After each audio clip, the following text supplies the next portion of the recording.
bodies with like.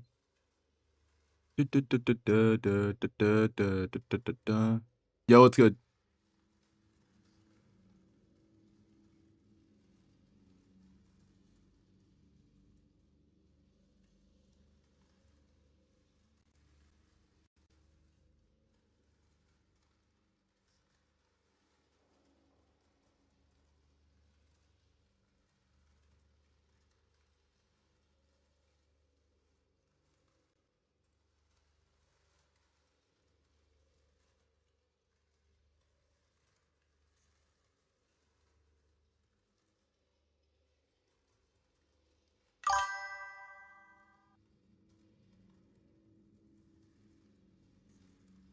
Bum, bum, dun, dun, dun, dun, dun, dun, dun, dun, dun, dun, dun, dun, dun, dun.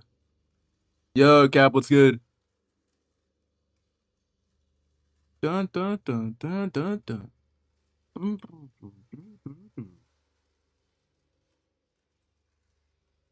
Bro, I can't help it. I got the whole entire song.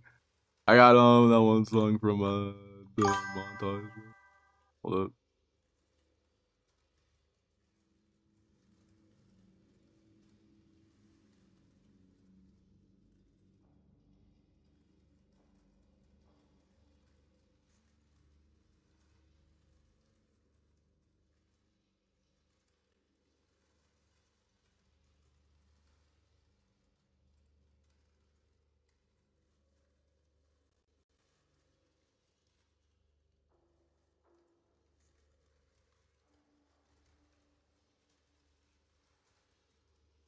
All right, we're back. We're back.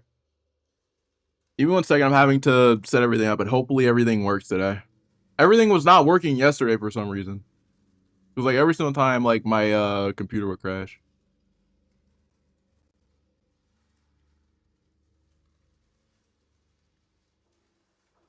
So I'm gonna hope that it does not crash today.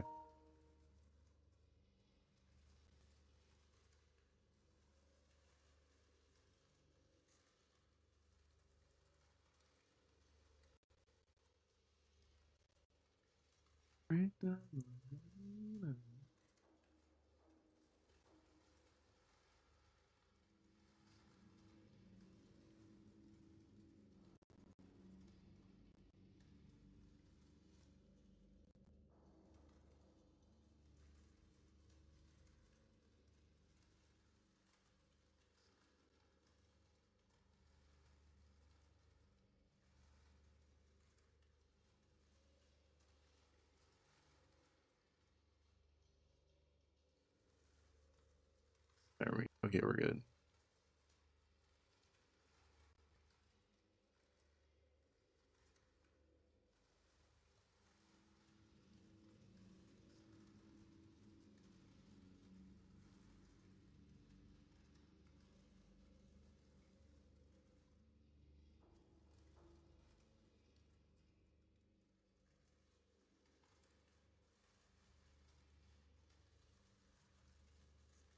All right, we're good. We're chilling. Sorry about that, chat. I was getting everything set up for stream. All right, we're good. Hold up. Wait, wait, wait. No, we're not. No, we're not. No, we're not. No, we're not.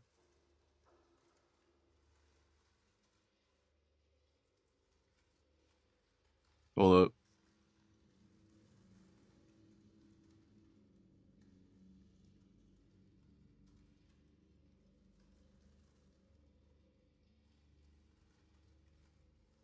But yeah, chat. How are we doing today? I should have honestly decided to stream a little bit earlier, but long story short, things were happening.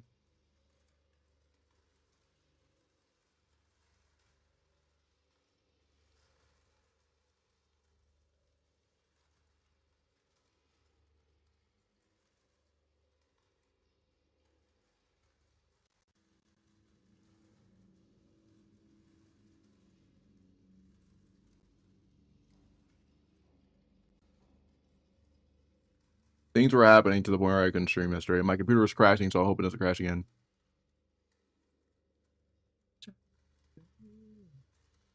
But yeah, we're back. Let me look real quick at chat. Hold up, that was a bar. Bars. Okay. Hold up. All right, we're chilling. Can you guys hear me?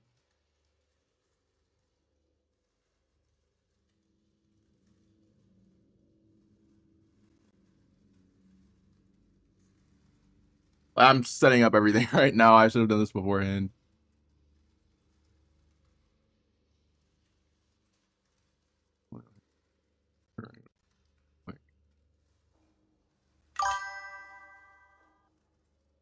We're gonna look at reviews and pretty much play whatever.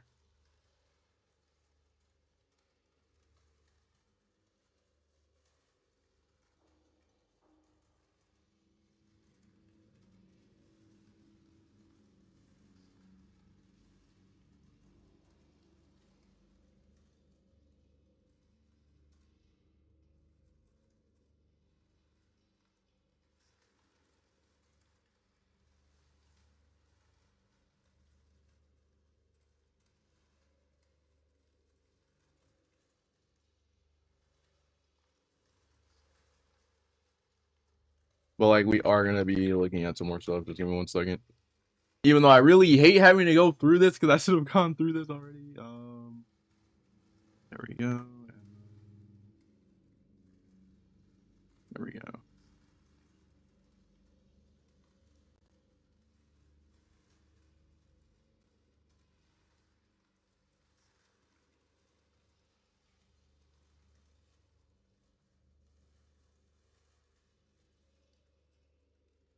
All right, we're good. We're good. All right, we can start. But yeah, Gene being the main villain is just better to me. In terms of like everything. Like the more that I think about No Way Home, like why did I say No Way Home? Like the more that I think about Brand New Day, the more I love it and the more I like the main. We're gonna vibe.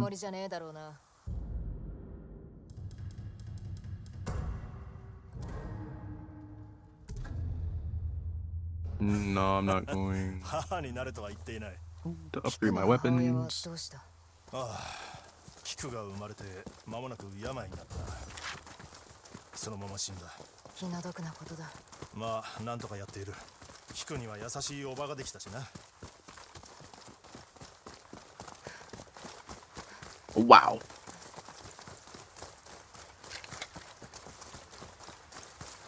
I just thought about this. I forgot I have to fight the dragon. Yep, I might be cooked. The dragon is a hard boss fight. I'm not even gonna lie to you.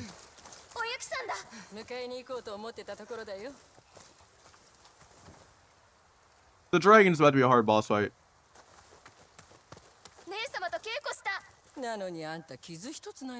I have to fight the dragon. 斎藤たちの動きは今は静かそのものだ。おいで大きく。いいものを見せてあげる。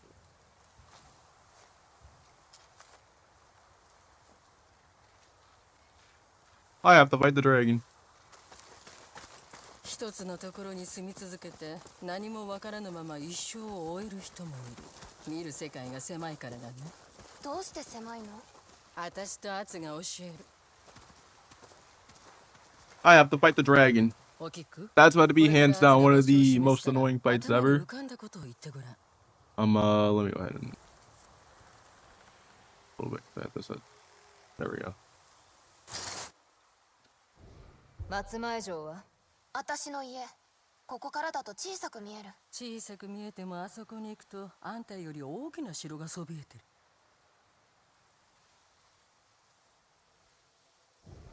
大磯村。あそこは危険だって音が。どうしてだと思う？人は恐れたりやけになると普通じゃなくなるから。かがり火台だ。竜をやっつけて。Oh, and plus, chat, we also have the original plan. We got the original plan for what they were actually going to do. 見方によって物事は変わる。大きくな世界は広がったね。今の道しるべを使って地図を書いたらどうだい？お店で買ったらいいんじゃない？自分で書けば行き先を覚えられる。まあ見てろ。書き方どうやって学んだの？散々道に迷ってた。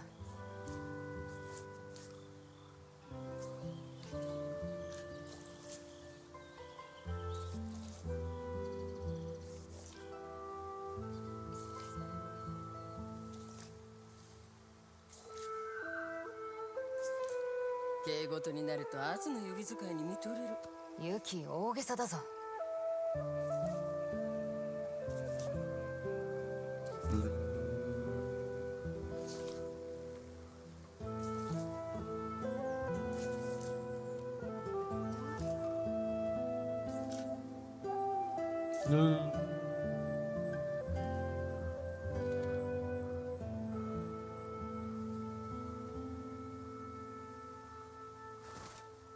ほら、もらっていいの？道しるべを見つけるたび、これからはあんたがその地図に書き込んでいくといい。そろそろ行こうか。夕飯はどうするかな。寺の食料にも限りがあるはずだ。ではキノコでも探せばいい。そこらに生えてる。食料探しを覚えて損はないよ。こうした厳しい時代では特にね。湿ったところを探せ。 Alright, so we're gonna 安 vibe. 全のあるキノコは取るんじゃねえぞ。な、ジュウベイ。あの話は聞くに聞かせたくない。どんな話？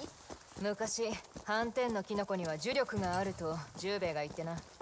そうなの？嘘だ。それで音は食べたの？ああ、おかげで幾日も閉じこもる羽目になった。川ヤギ。おい、いいのか？俺だって覚えてるぞ。アツは生焼けのウサギ肉をむさぼってあちこちに吐き散らかした。二人揃って可愛いこと。アツ、はぐれたいのか？ I forgot I can't go that far. There we go.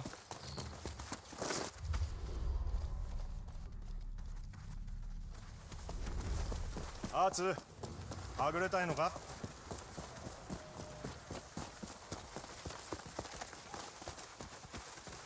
No, they're not right there either. Yo, Nick, what's going on?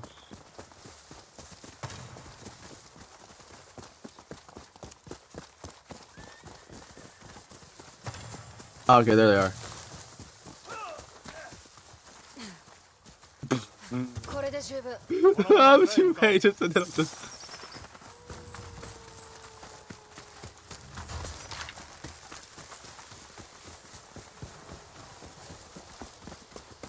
I like how Jubei just ended up just running in the same direction.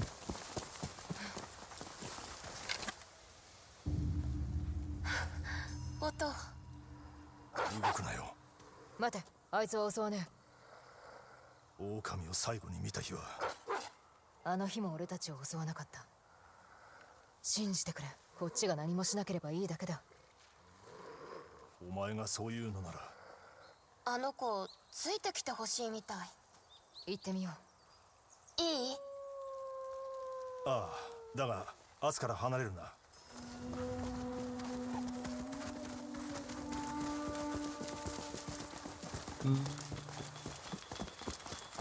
襲われないと分かってたの？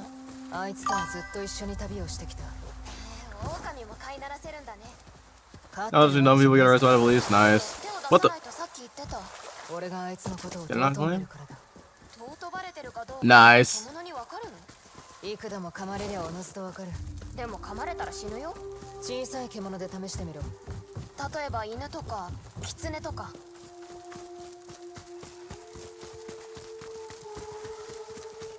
Oh, and by the way, Chad, we'll be playing Black Flag very soon.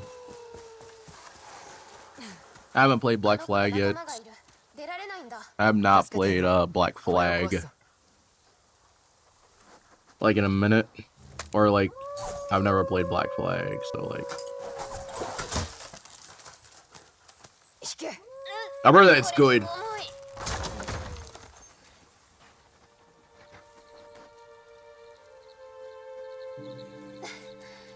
怪我もないみたいだ。よくやったな。 Oh, and plus we're gonna react to Blitzwinger's video today and some more brand new day stuff. 田村家での So yeah, we got like everything. 雲やその手下を見ただろう。わからない。あの時の姉様、人が違ったみたいだった。いつもの姉様じゃない。噂の怨霊だった。あの姿、物心ついてからの俺の本性だと思う。でもずっと怨霊のままじゃないでしょ。わからねさてと、日が暮れそうだ。10兵衛たちが待ってるぞ。江戸地を旅するのはいつもこんなに楽しいの？時による。狼も助ける？幾度か出くわすことはあったな。気をつけろ、滑るんじゃねえぞ。雨に濡れた塀に比べたら何でもない。 Oh, and plus chat, we are getting some more gameplay. 狼を助けてあげた。その子も恩義を感じてるだろうね。I forgot to. I don't know if you guys know this, but we're getting gameplay next week. 日暮れ前には着きたいな。 At least I think we're getting new gameplay next week for 今日 Wolverine. は本当にいい一日だ。ようやく心が静まったな。雲のために竜は姿を見せると思うか。卑劣なことばかりする男だけれど、雲への愛は本物。必ず来る。そんなことよりこの時を楽しみな。山寺だ。着いたぞ。綺麗なお寺。 Oh, and plus, I forgot to tell you guys this too. Yesterday, Brand New Day broke a billion. It broke Avengers Endgame. So we have a Spider-Man 5 coming. We have a Spider-Man 5 coming. We have a Spider-Man 5 coming, and we also have a 6. And we also have way more Spider-Man movies coming. Because Tom said that he wants Miles in the movies. He wants Miles. He wants to see a live action Miles out. So like burst. I'm like, bro, this dude knows what he's doing. 今日の道をたどってかくまってもらえ。 He knows what he's doing. これは境内の隅に焚き火をしつらえましたよ。ありがたい。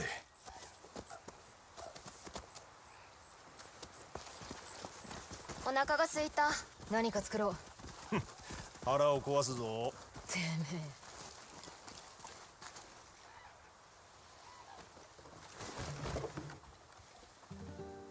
キク、明日一緒に火打ち石を探そう。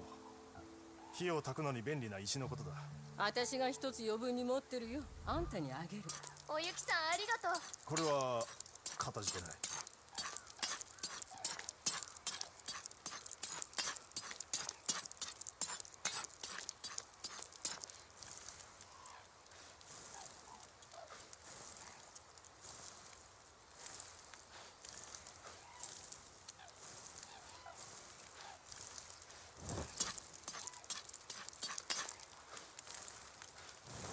Yeah, I'm like, hey, yo, Tom knows what he's doing. 塩くらいないのかい？味噌は？生の鮭でないだけマシだぞ。黙らねえとてめえのキノコを焦がす。いつものことだ。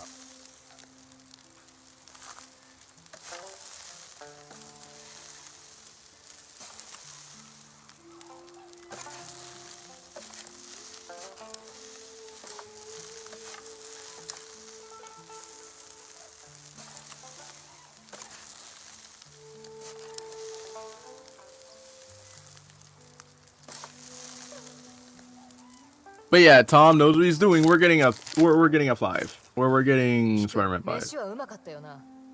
正直に。ああ、姉様にも増えてなことがあるんだね。金輪際俺の飯は食わさぬ。よかったな。黙れこの野郎。三味線を聞きたいな。夕飯の後、いつもお母が弾いてくれていた。姉様、歌の作り方教えて。俺の飯がまずいと抜かしたくせに。お願い。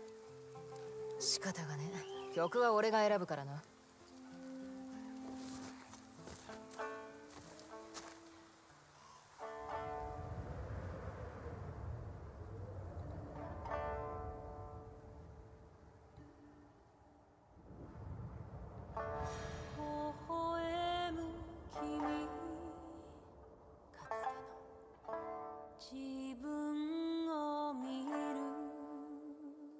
I was hoping to get the Ghost of Yotei song.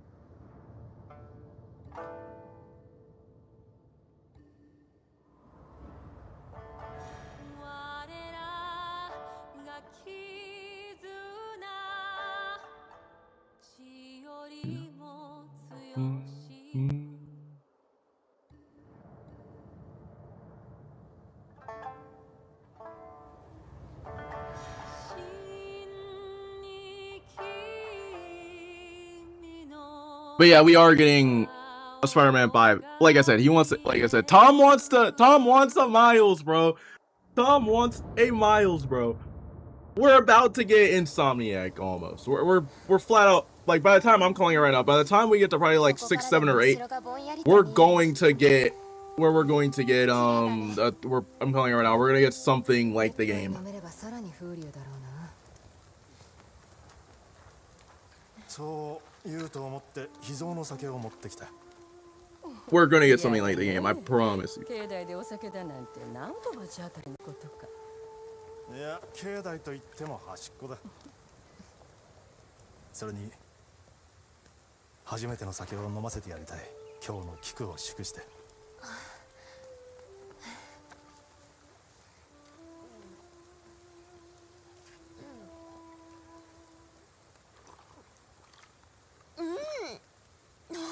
音が隠してる酒より美味しい。でもそのままにしてあるんだよ。動かしてない。だが中身は軽いわけだな。こっそり水を足して。Oh, tag me 1 second. 動かなかった？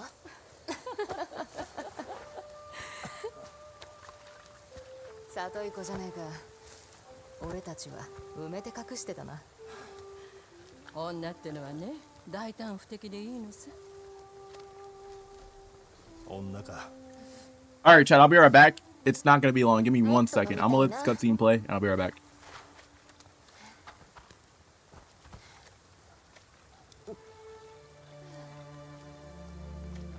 酒とはすすり飲むものだ。浴びるように飲んではな。大きく肝に銘じておきな。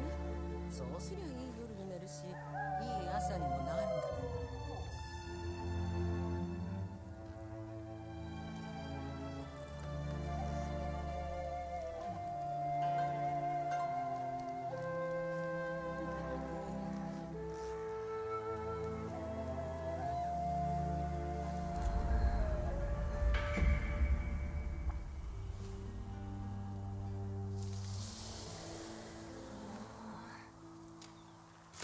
私ずっとみんなとここにいたい。俺もだ。だがそろそろ戻らなくては。地図を頼りに先導したらどうだい？いい練習になるよ。俺はまた後で松前城へ会いに行く。雲の打ち首の部隊を整えておく。うまく竜を誘い出せるというが。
Alright, I'm back.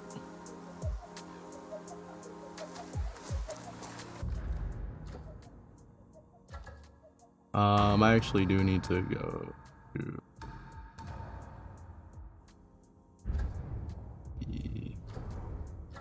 Outside, where's what's the rest in?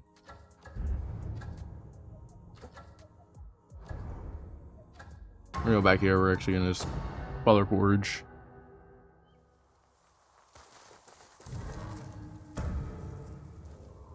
We'll do Odachi first, and then first Origami doesn't need that much. I think Yodachi is better for this.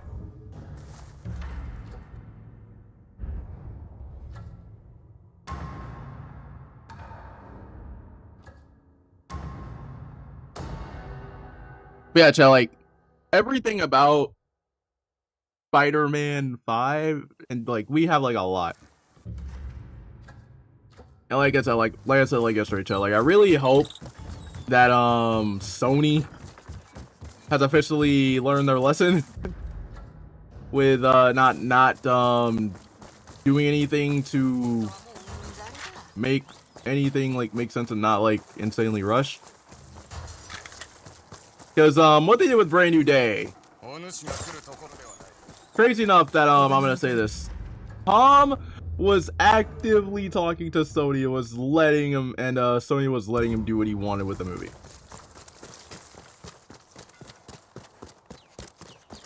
So like,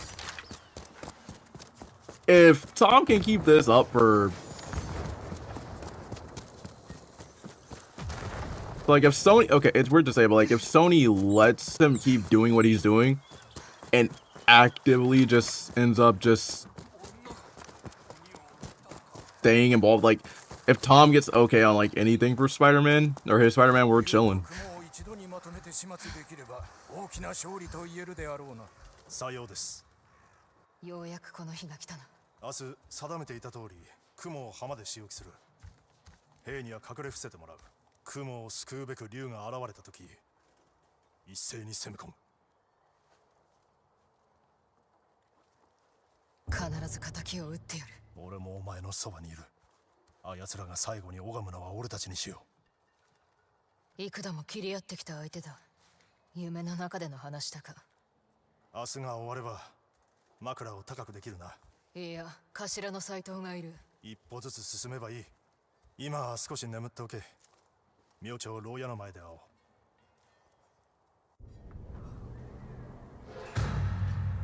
う。The Reckoning. The Reckoning.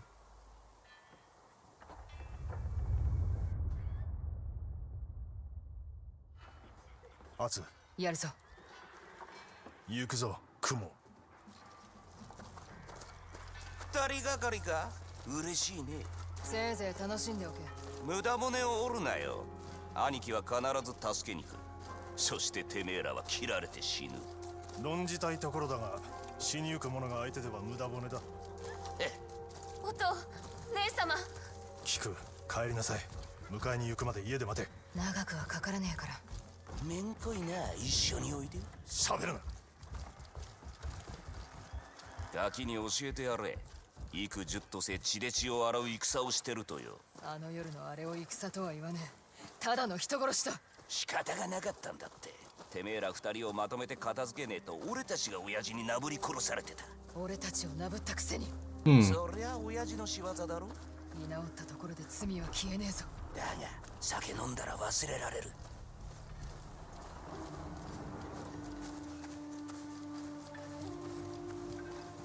Hold up.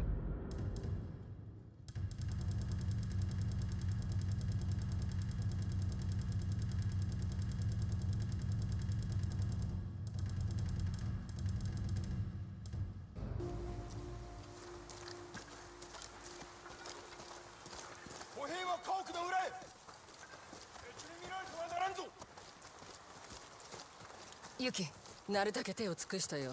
雲の首が跳ねられることは蝦夷地中に知れ渡った。竜の耳にも入ったはずだ。兄貴が助けてくれる。助かったとしても醜態を晒した息子に斎藤がどん Alright, な let's go. 罰を与えるか楽しみだ。 God dang, I need a new controller. I'm getting tired of having controller drift, bro. 私はキツネ。朝に晩にあんたの横に立ってたってのにみじんも気づかなかったね。 Yup. 切りもんが。黙ってとっとと死にね。おのおの急げ、持ち場につけ。命が下るまで姿を隠しろ。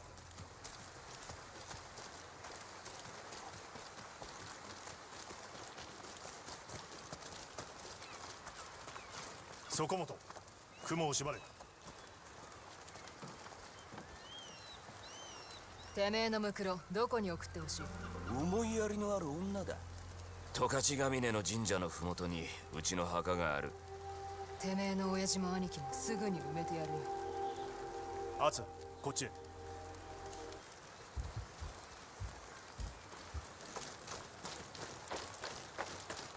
伏兵が持ち場についた。あとは待つだけ。きっとうまくいく。見ろ、霧の中に船が。アツ、何か見えるか？竜の船だ。よし、罠にかかったね。中央の船、何かがおかしい。人がいないぞ。何？左の船はどうだ？見えるか？見えた。おい、どういうことだ？斎藤だ、斎藤だぞ。お助けを。ではダメだ、城が手薄になっている。者ども引け、城へ戻るぞ。てめえらもう遅えよ。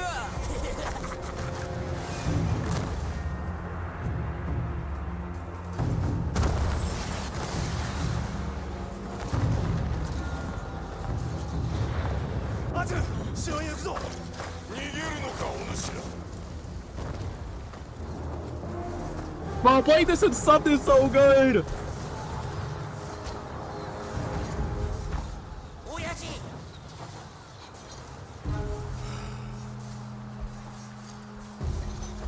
女をやれ。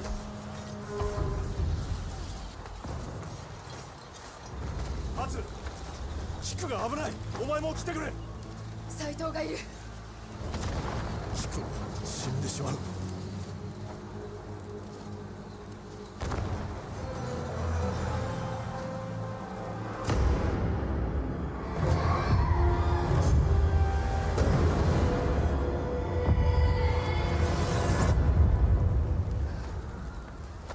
頼む、今は忘れてくれ。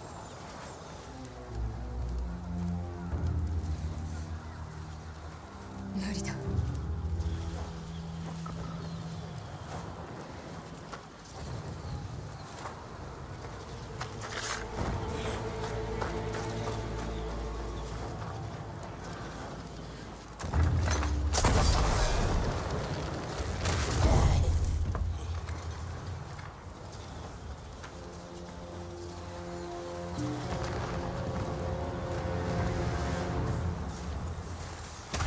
Alright, here comes the this fight. I don't like this fight. I have to dodge grenades. しかとねえ。我らを吐く者と称し千番。己の罠で松前は足止めを食らうぞ。そんなの俺の知ったことじゃねえ。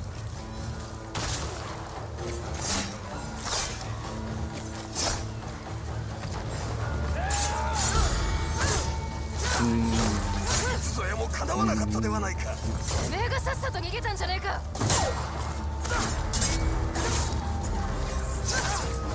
雲よ、撃て。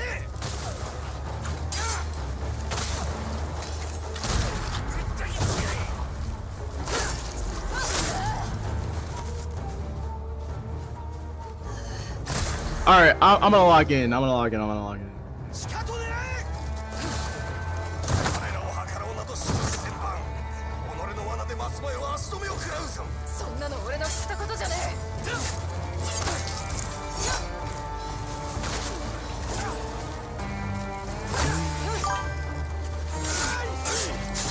Yo, Cyberlight, what's going on? いつぞやも叶わなかったではないか。てめえがさっさと逃げたんじゃねえか。雲よ、撃て。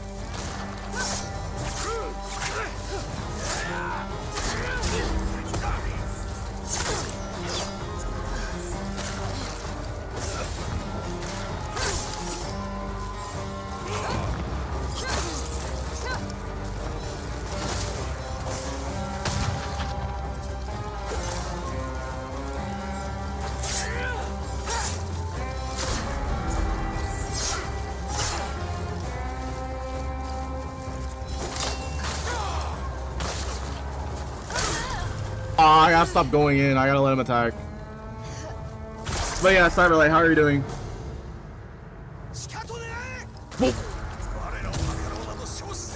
Why am I dropping that right here? そんなの俺の知ったことじゃねえ。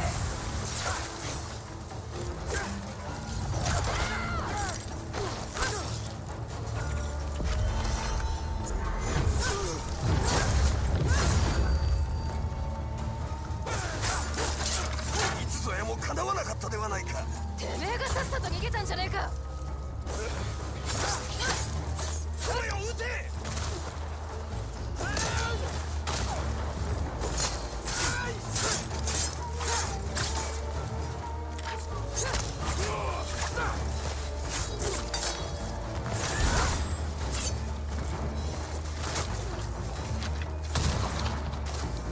Yeah.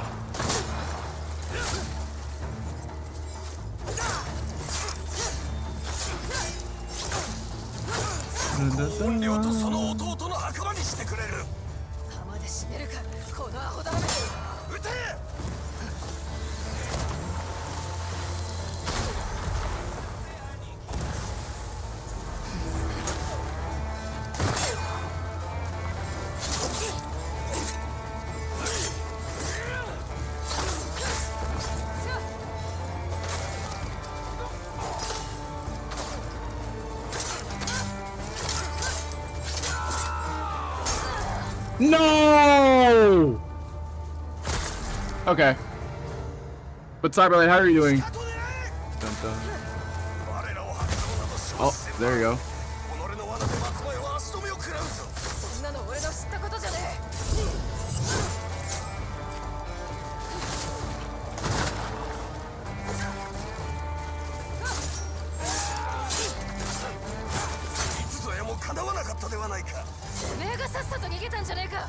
Whoa.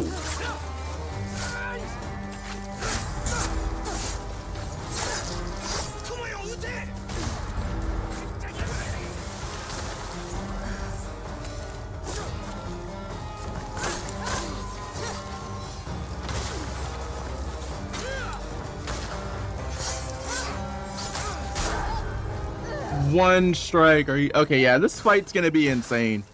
But Cyberlight, what did you think? What did you think of the movie? Like, I know that like you said that you liked it.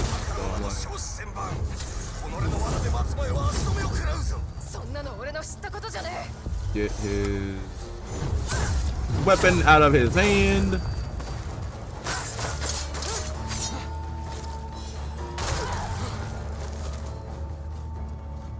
Wait, his weapon's not out of his hand? What? So with MCU Jean Grey, I feel like people are being too hard on her, as yeah, she did some messed up stuff in Brand New Day, but I feel like they have no idea what a morally great antagonist is. Yeah. That, and plus, like, in the context of like this version of Jean, or at least MCU Jean, she has no Charles Xavier, and her sister died.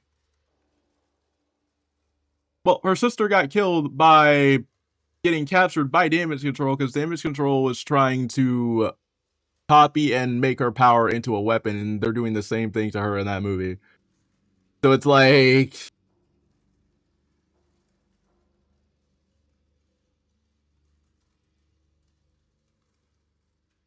she was technically doing the right thing, but she was just going about it the wrong way. At least that's the way that I look at it.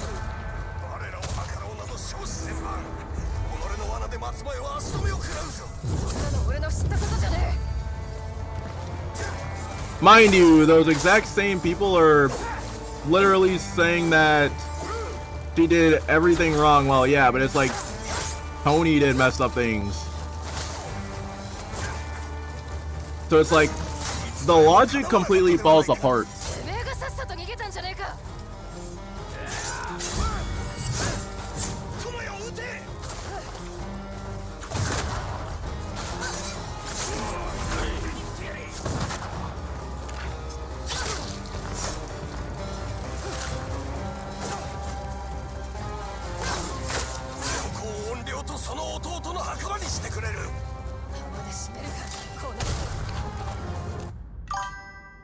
like their whole entire logic falls apart, but like no one legitimately looks at it because like other people in the MCU have done more heinous things than that. Besides, if Loki could get redemption in the MCU despite wanting to commit genocide against all the Frost Giants in the first Thor movie, then so can Jean exactly. Like the only downside, like the only thing is though, like with hold up, let me make sure. The only downside though is that like, mind you, they do not understand what happened because like they're like, why is it that Loki gets a redemption arc? Like, why does Loki get a redemption but Jean can't? Like that's where like everything is like a little bit weird because like I've seen like multiple. Here's the thing, like I've seen the argument of like, oh, Jean was in control of the old man and was controlling the old man in the middle of the street. The old man was already in the middle of the street before anything happened. And secondly, we don't see a body.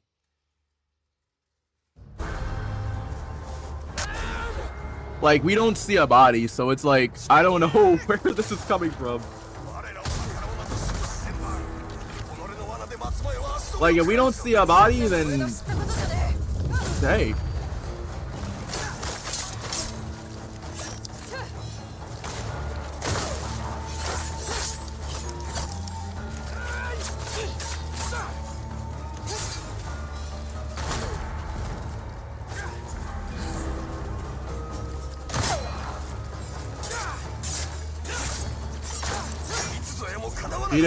She didn't kill anybody. And secondly, like every single damage control guard is breathing. Like all she did was just take control of him and knock him out. I should have been ready for that attack with the parry. But yeah, it's like,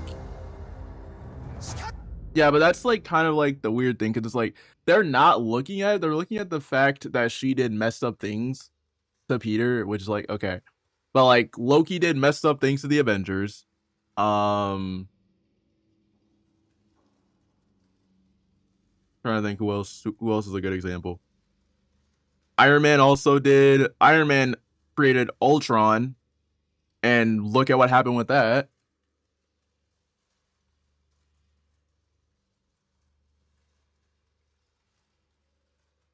So it's like, are we not going to act like most of the Avengers didn't do messed up things? Even Loki. And mind you, by the way, in the MCU, Jean Grey doesn't even like, she doesn't even have the power of the Phoenix yet. So it's like, what?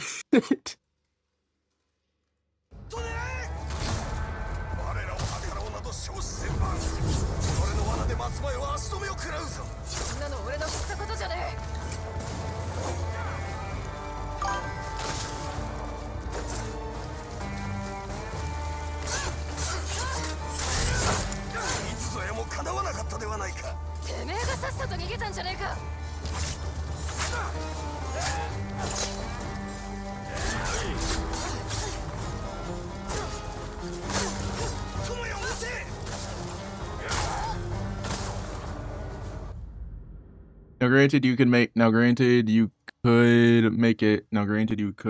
argument that in Avengers 2012, Loki was under the influence of the Mind Stone to do messed up things in the movie. I still hate that retcon, but but Loki still did do some horrible stuff. And also Hulk was under the influence of the Tesseract. So it's like again, like you can also make that argument for that too. But then again, that's a different context for Hulk. So it's like why can't Jean be redeemed? But like they're saying that Jean can't be redeemed, but at the same time it's like if Jean can't be redeemed, then why is Punisher in the movie then?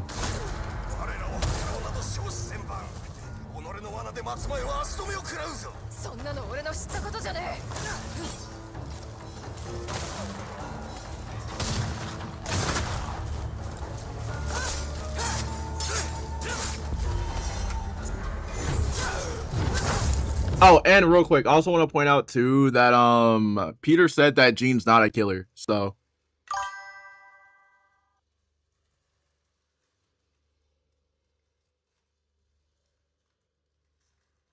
personally, I like flawed and messy characters who have redemption arcs, who actually own up to their mistakes and fully redeem themselves. Oh, and plus, not to mention, if the X-Men are going to be built up in the MCU like this, then having one of the main X-Men be the cause as to why every person hates mutants, I think that that's cool. I think that that's actually really cool.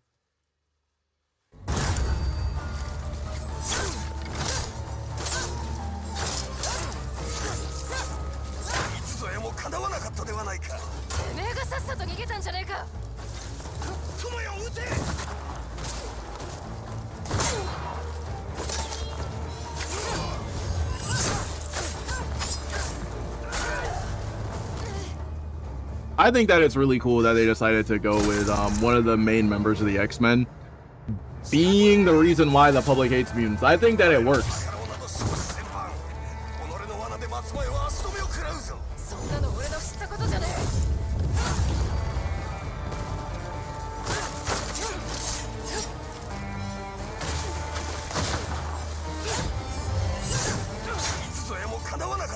I think that it fully works.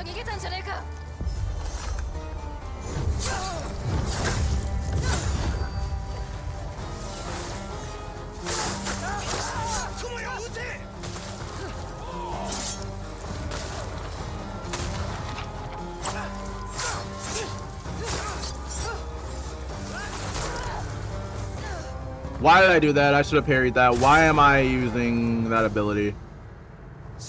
But yeah, like, I think that it works from, like, I like the way they did Jean, and it gives everybody a reason in the MCU to not like mutants. It works perfectly, but, like,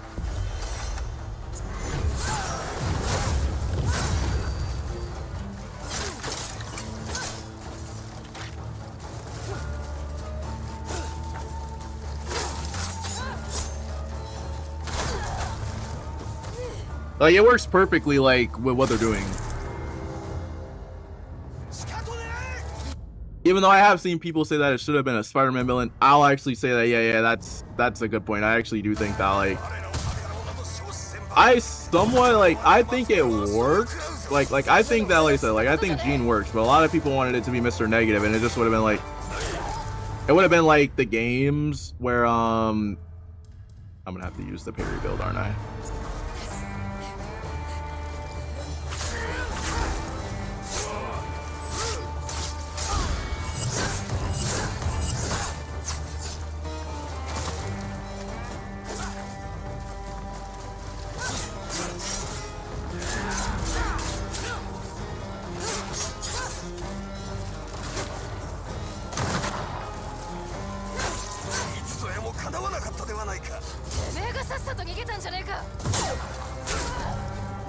Didn't even give me any time to press the button. But, like, I think that it works. Like I said before, like, it's not like a lot of people don't like the idea. They're saying that the character's ruined, which is like,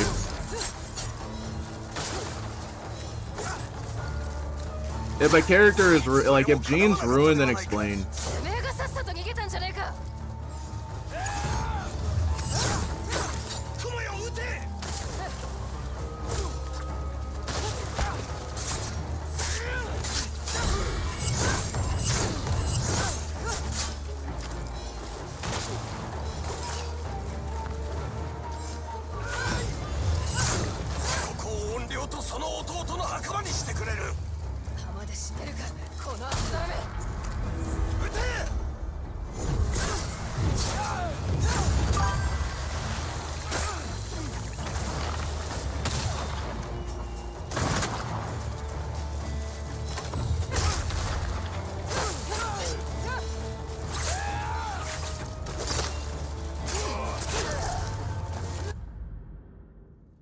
Besides, didn't Thor want to wage war on the Frost Giants in 2000? It's been a while since I've seen the first Thor movie, but I think so. And that's what actually ended up causing him to not be worthy in that movie. He then lost. Yeah, he then lost. Yeah. That was the reason why. And Odin was getting sick of it. So he was just like, yeah, you're going to go down to Earth to actually see what's going on.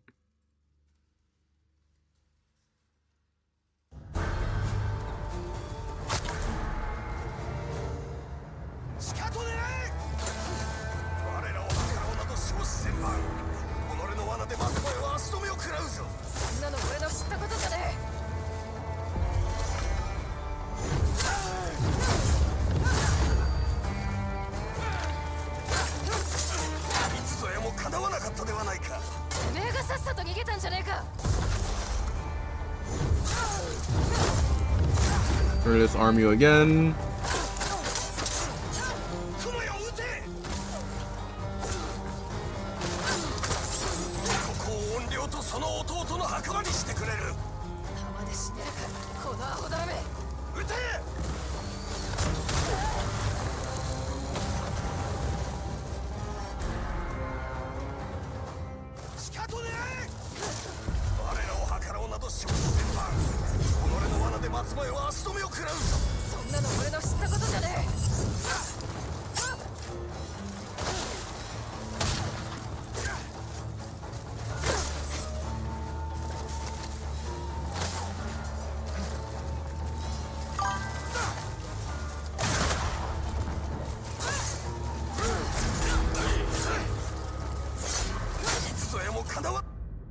Not gonna lie, the more I think about it, I think Phase 4 of the MCU should have been all about the Skrull invasion and then save the multiverse stuff for Phase 5.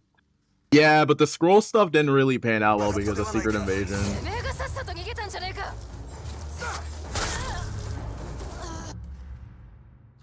Like, the Skrull stuff didn't really pan out.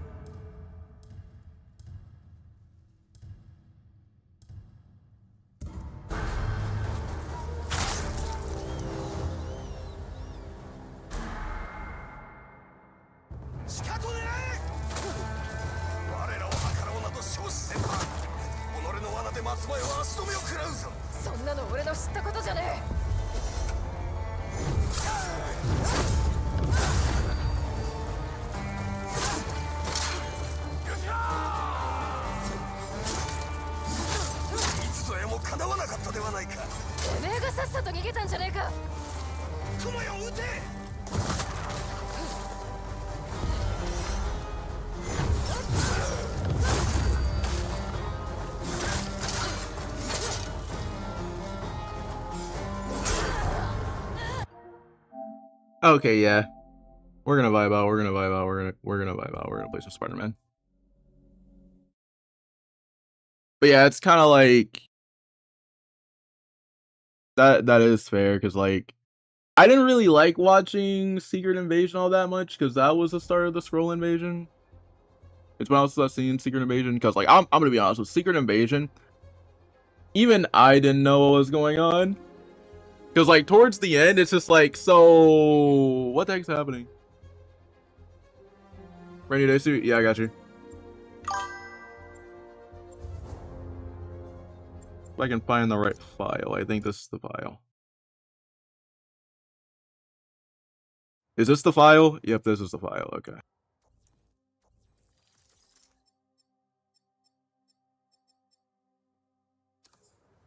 Do I have all my abilities on? Or is it okay? So yeah, let me re-get my abilities real quick. But like, I would just say like, I feel like everybody is just like judging Brand New Day like for like no sort of reason.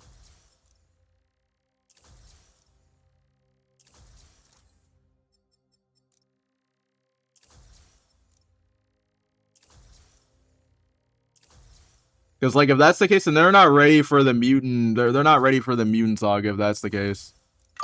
If people are already judging Jean Grey or MCU Jean Grey, then they are not ready they're not ready for the mutant saga. If that's the case, they're not ready for it. If they're already judging Jean Grey for not facing precautions already, it's just weird. Whenever there automatically is going to be a precaution. Or I think repercussion or whatever, but precautions. It's like she's the one that's technically going to start people being scared of mutants. It's like it's blatantly obvious.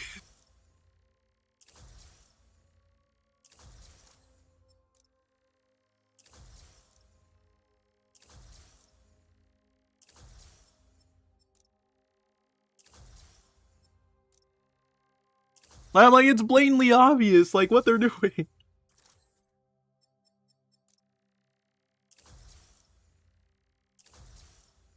Because like now that begs the question how they're gonna react to an MCU Wolverine killing people after he escapes Weapon X. That begs the question now. It's kind of like how are they gonna deal with Wolverine?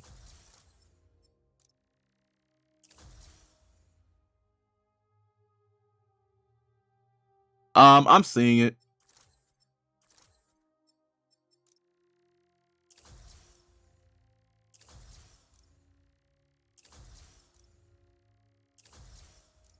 But it's just like with the amount of people that are already like, it's just like if they're already saying that Jean Grey in this movie was bad, then they're not ready to deal with the MCU version of Wolverine.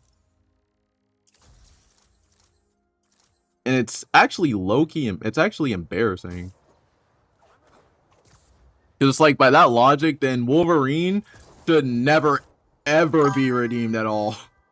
With the amount of stuff that he did.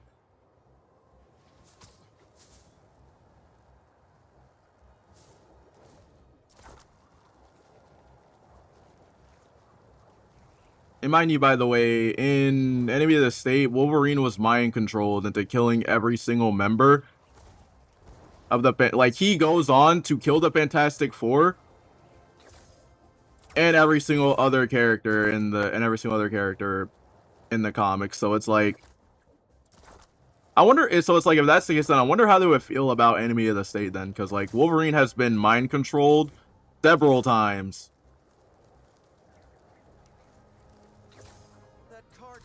But yeah, everybody still remembers what he did, which is like, okay, so like if Wolverine can get redeemed, if Wolverine can get redeemed after he killed a whole bunch of people and remembered what he did, it's like surely I guess that would be the same issue that everybody has with Jean. But it's the other way around though, which is kind of weird.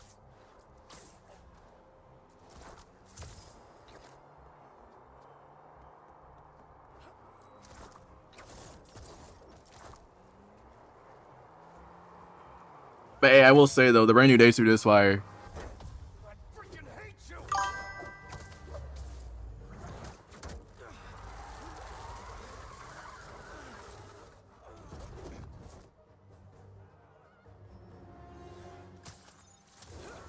I'll leave it to the authorities to clean this up.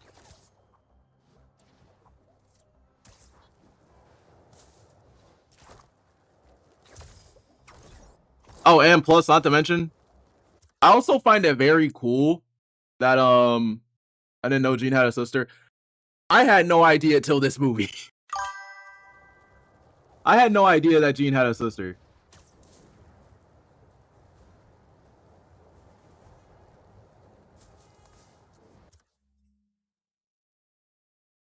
Well, let me look. A solo Hawkeye movie and a Black Widow movie would. Hold on, let me look. A solo Hawkeye and Black Widow movie released in. Oh yeah, oh wait, that would be hard actually. That would actually be good. Because like then after that you would have like a whole lot of ideas going into that hold up stuff. Also, if I were to restructure Phase 1, then I would just have it go in this order: Iron Man, then Captain America, and then Iron Man 2. Yes. But honestly, like I would have it because like I would have it go Captain Marvel, and then it's very confusing because like in the canon timeline it goes, even though it's very confusing, it goes it should be going Captain America, or not Captain America, Captain Marvel, then Captain America, and then it should go Iron Man, and then from there, like, it goes from there. But like, I had no idea that Jean had a sister, which makes her even cooler. But like, again, people will say, "Oh no, I don't know, Jean's ruined in this movie. I don't like it." I'm like, okay, cool.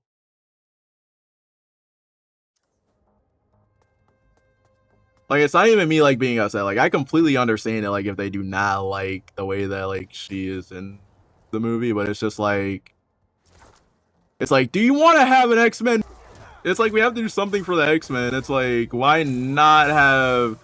It's like, why not have Peter create the very thing that they don't want? Hold up, created, yeah. Oh, hold up. Yeah! It's been a while since I've done a finisher. Sweet. I gotta bounce, but I appreciate this. But yeah, that's like where I'm at with that. It's like, you need something. Those fight pieces on me. With that being said, I did wish Tombstone played a bit. Yeah.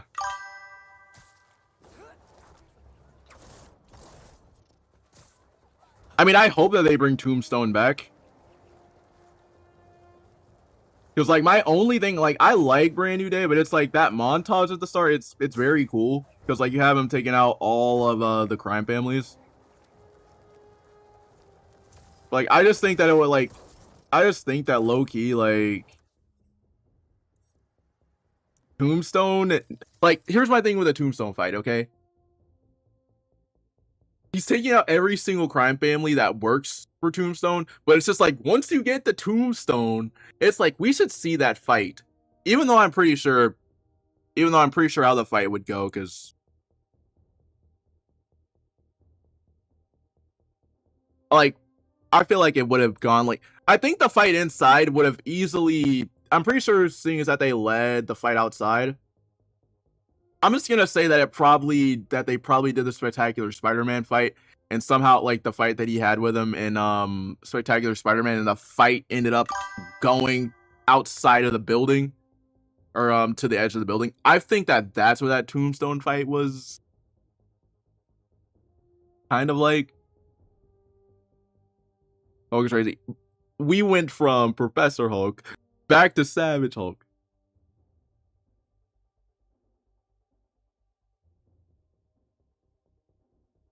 I think that they did their hardest with that.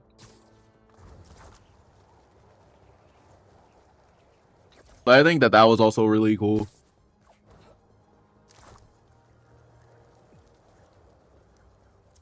Oh yeah, and also, wait, hold up. Before we even continue though, we gotta check out this video. I feel like Tombstone and his mob should have broke Jean out of damage control and offered to help her, and offered to help get her revenge against damage control for the death of her sister as long as she works for him. Yeah. That would have been great. That would have been that actually does sound great. I love that one.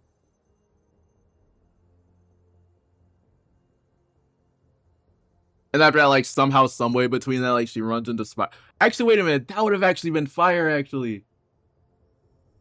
Because, like, she would have forced the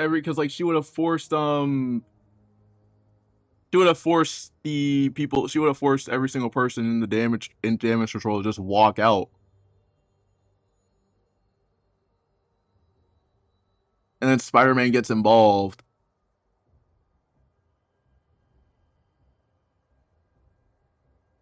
And then that's actually fire. That's actually fire.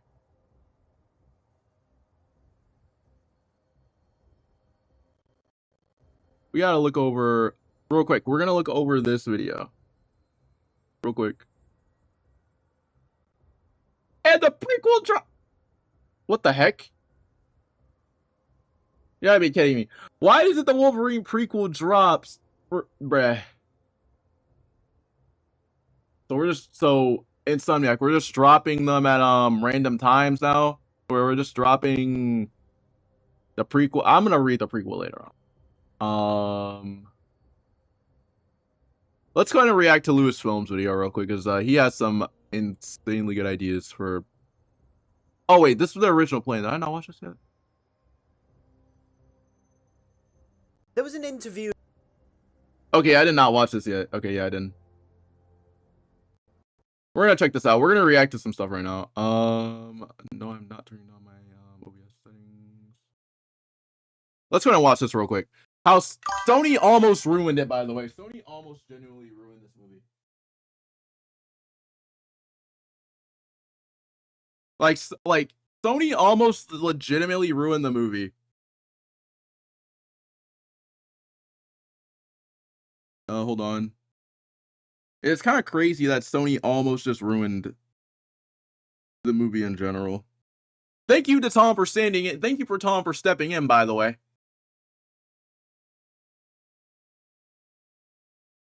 Thank you, Tom, for stepping in, by the way.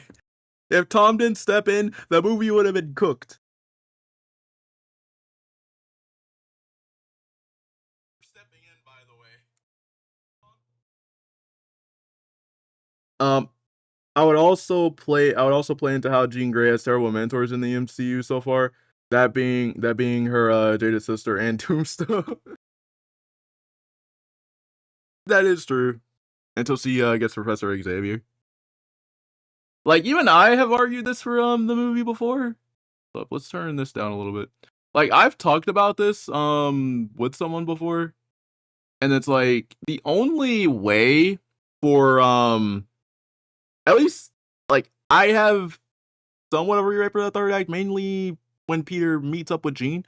Have it so that she goes into Peter's mind and Peter actually sees why she's after damage control, and after that he helps her.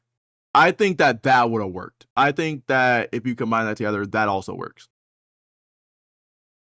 There was an interview that was done between sort of Amy Pascal, Kevin Feige, Tom Holland, the whole cast, just before the release of Spider-Man Brand New Day. And it was a really interesting interview because, of course, they talk about the movie, they talk about how much fun they had making the movie, but also something interesting happened. Amy Pascal ended up saying this.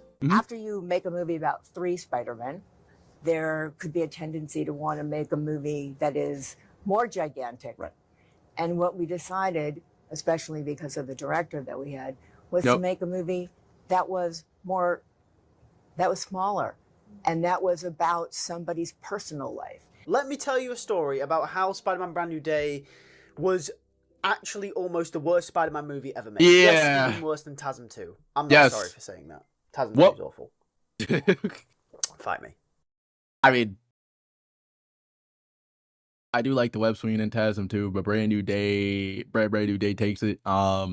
He's not wrong. So I don't know if you guys remember a few years ago, we actually covered a He's bunch not of wrong, this by on the way. channel as well. But hold up, chat, real quick. He's not wrong, by the way. He's not wrong. TASM 2 went through like so many. TASM 2 went through like I don't know how much cooking it went through, but like after looking at the deleted scenes, I've looked at the deleted scenes for the TASM movies. If those deleted scenes were in the movie, it would have made it better.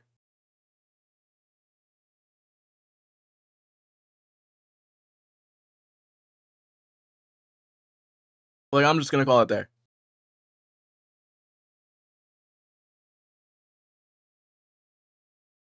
Like it would have been way better.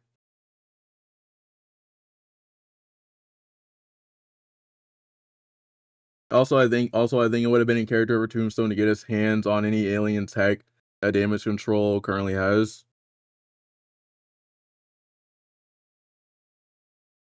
Yeah, but that would be kind of similar to what Vulture and his crew is doing in Homecoming, because they were repurposing Chitauri because they got their hands on Chitauri tech and made it their own.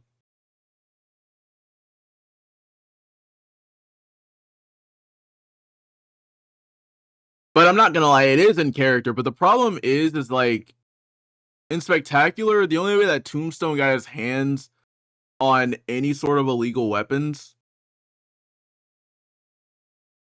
was through Hammerhead. So like you would have to get someone to actually go out and do that for him. But like I do see what you're saying. Spider-Man Brand New Day, or as it was especially by the end of Spectacular, like he does not like he gets his hands dirty towards like by the end of Spectacular.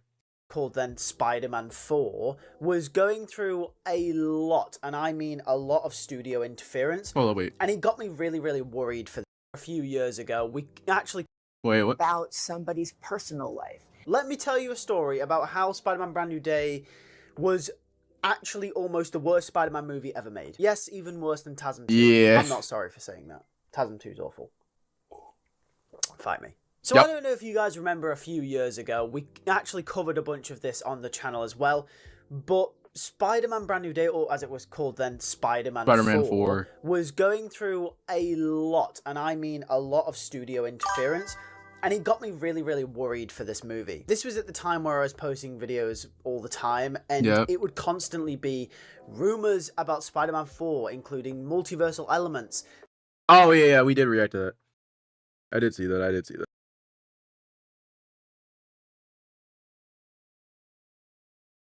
Which is why that Tombstone would send Jean Grey to attack damage control and would get any alien tech that damage control has. That would oh wait, yeah, that does work.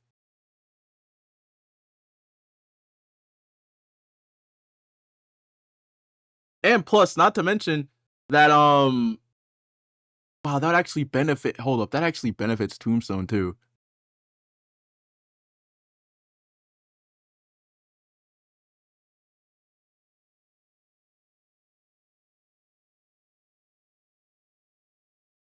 Especially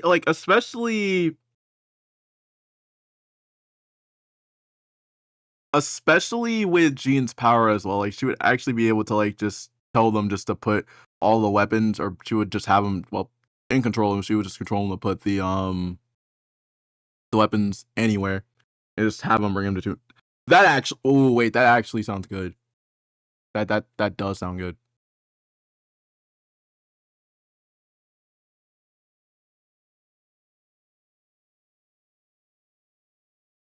Because like you would have her involved, and she's lost her sister, no Professor X. She would just end up just going straight to Tombstone. Huh. And Tombstone would be armed with alien weapons. And they would be breaking into damage control until Spider-Man gets involved. And then from there it's Okay, tell me more. That sounds fire. Tell me more. Sony wanting to go bigger and better than Spider-Man No Way Home. And we kind of already discussed this after the end of Spider-Man No Way Home. I think me and my friends, and even here in the community, we spoke about how we were kind of terrified that Sony would see the success of No Way Home and go, oh, we need multiverse to make works. another multiverse movie. And lo and behold, that's exactly the way they thought. There could be a tendency to want to make a movie that is more gigantic. Right. And you know what? I don't blame them, because at the end of the day, Sony is a company, right? Yeah. They like money. So it makes sense that they'd want to make another movie that would make them cross $1 billion. Now, it looks like Spider-Man Brand New Day is going to do that anyway, but of course, their thought process is, well, if we make another movie with Andrew Garfield, Tobey Maguire, multiple Spider-Men, it's going to, less risk to basically get the same result, you know? Which financially makes sense, but story-wise, it was horrible. Nightmare. So I thought we'd go back. Like, why would they make it a multiversal film? Because, like, another thing too, Chad, like, I was talking about this, like, probably, like, 2 years ago. Like 2 years ago, like, there was something about, like what he said. Like, there was something going around about Spider-Man Brand New Day being multiverse and street level. I'm like, what? I would prefer it if it was street level. We don't need a street level. We don't need multiversal elements in street level. Unless you figure out a way to make the multiverse stuff work in street level, which it does not work ever in street level. The closest thing to a street level multiverse thing that we got, and this is crazy, and even though I hate to say this, is an Ultimate Spider-Man. It is in the show. It's in the Ultimate Spider-Man show, where I'm trying to think. There was like once. Actually, no, there was like two. Because it's the moment where Miles is Goblin, which is technically Ultimate Peter's Goblin, but you know, where the Goblin in the Ultimate universe came over to Peter's universe, and he had to go find the Spider-Man that balances him, so he went to go get Miles to balance that out. That's the closest thing that we've gotten to street level multiverse. Also, if you really also count another episode where they went back to Miles' universe and they found out that Gwen also exists and she becomes Spider-Man. That's the closest thing that we've ever seen to a multiverse street level Spider-Man thing. That's the closest thing. And we'd look at some of the rumors that actually came about during that time. And yes, I don't care. Anybody in chat can fight me on that.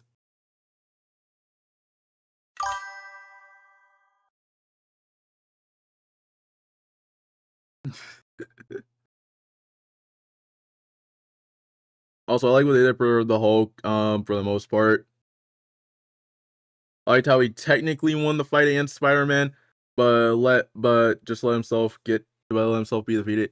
I mean, I wouldn't say that he let himself be defeated, but like in context, he let himself get beat.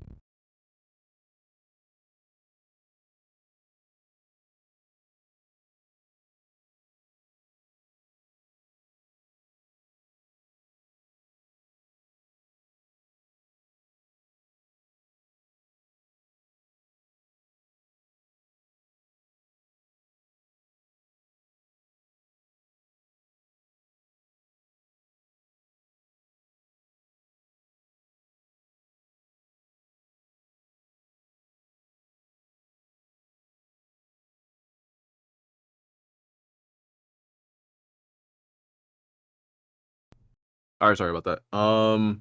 But yeah, it's like in the context for Hulk, I have like a lot of hold up. Because okay, there we go. sorry, I don't like freeze frames that are weird. The best way that like I can put the Hulk fight is like, if we're looking back at when Savage Hulk comes out, which is what just happened, like Gene forced Savage Hulk. The best way that I look at Savage Hulk in that was like,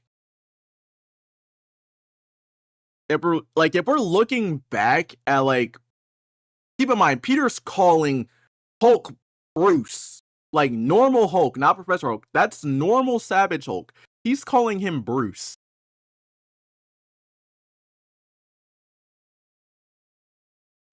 Normal Hulk hates being called Bruce.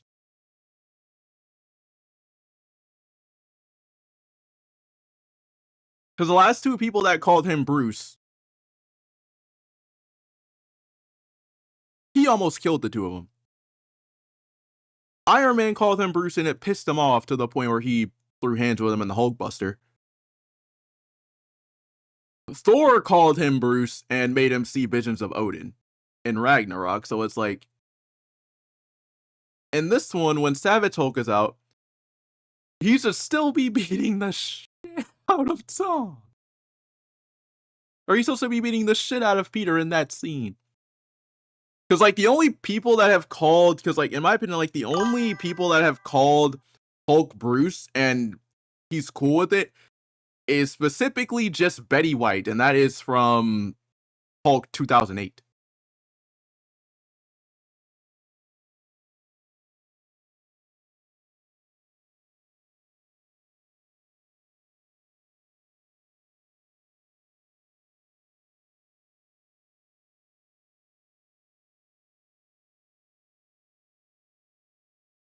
But I will say this, I'll say this about the way that Hulk found out that it was Peter. You like we can make the context and the point of that is like,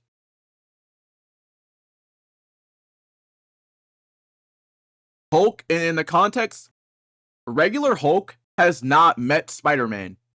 Like regular like Savage Hulk, like here's the thing, Savage Hulk has never met Spider-Man. Professor Hulk has met Spider-Man.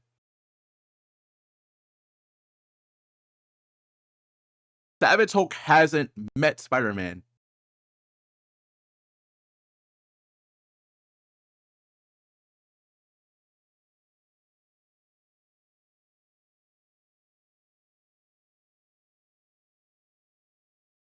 Now, Professor Hulk, well, at least with, it's very confusing, but like Savage Hulk has not met Spider-Man before, so like the context for that fight is very, very, very easy to understand.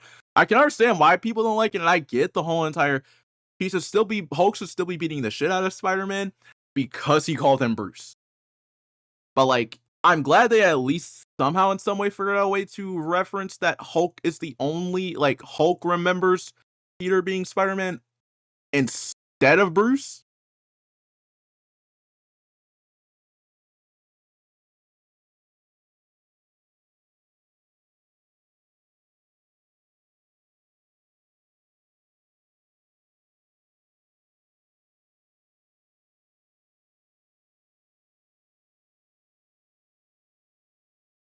But granted, I'm not gonna say anything because again, in the context of that is a bloodlusted Jean Grey controlling Professor Hulk.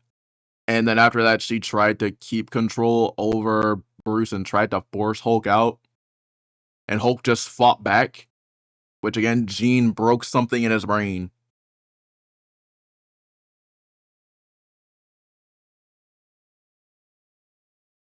I also think the Hulk was just likely the most angry. Was just the most angry being locked up in Bruce's body for like 10 years? Yeah. Because like I'm not sure how long the time jump is from Infinity War to Endgame. But like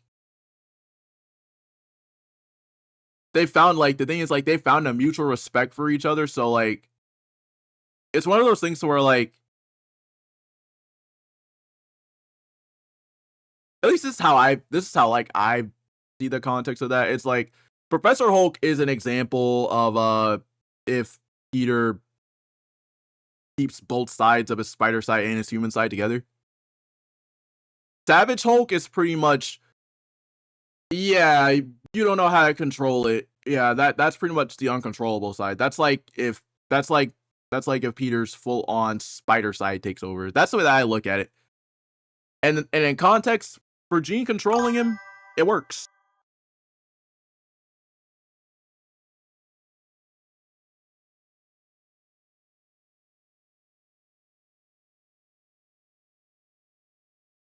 What games should they make after Wolverine, Hulk, Deadpool, or should they make Venom next? I think Venom should be next.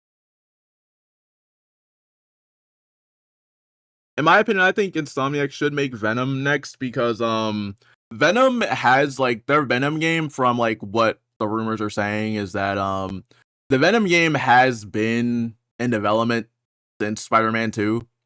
And they also gave us like a little bit of a taste of how Venom was gonna play in Spider-Man, was gonna play in the main game. Which, please give us more moves for Venom. You have 4 more moves. I know that they have like a lot more moves for Venom, by the way. Like there was one where I made a video talking about Marvel's Venom, right? They like the moves that they had for Venom. You had him transforming into a symbiotic spike ball. You had one finisher where Venom was going to flat out extend his head. Like, give us more moves, please. I think, like, it's like, with Black Suit Peter, you have 4 moves. When you go to Venom, he only has 2. That's like, they gave us like a taste of they gave us a taste of like what they could do with the symbiote, and I think it's cool. And that's a really good thing. Like, that's a really good starting point. But it's like, why are we missing 4 moves? Like why are we missing like 2 more moves? Which, please, add them to the Venom game, please. I think it will be good. For Deadpool, it's 50-50 on how they could do Deadpool, because we haven't had a Deadpool game since 2013.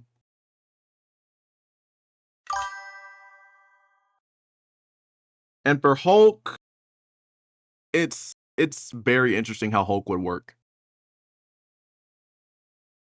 Even though I haven't, like, I know, like, I've heard of Hulk Ultimate Destruction. I have not played that Hulk game, so, like, I wouldn't know.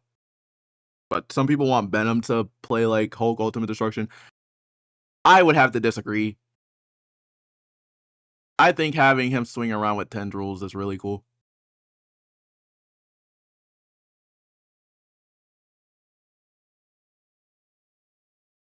Soon as Spider-Man 2 the game, I find it crazy that people turned on it so fast and are calling it the worst game of all time. I personally enjoyed the game. I like the game, it's just that like Venom is just insanely rushed.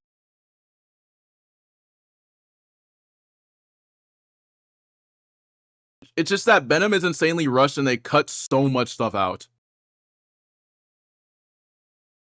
Like the Venom section is what ruins the game for me. Like I like what they did with Venom. It's just that there should have been more. Cause like there was a scene where right after right after Harry gets Venom, fights the Oscorp guards, kills Kraven, goes to the cemetery, we were supposed to have another playable section. Like that whole entire section, spoilers by the way if you guys have not seen the concept art at all. We were supposed in the original plan, once you get to the third act for Venom, once you go to the cemetery, we were supposed to fight Oscorp guards there. Like we had another playable section.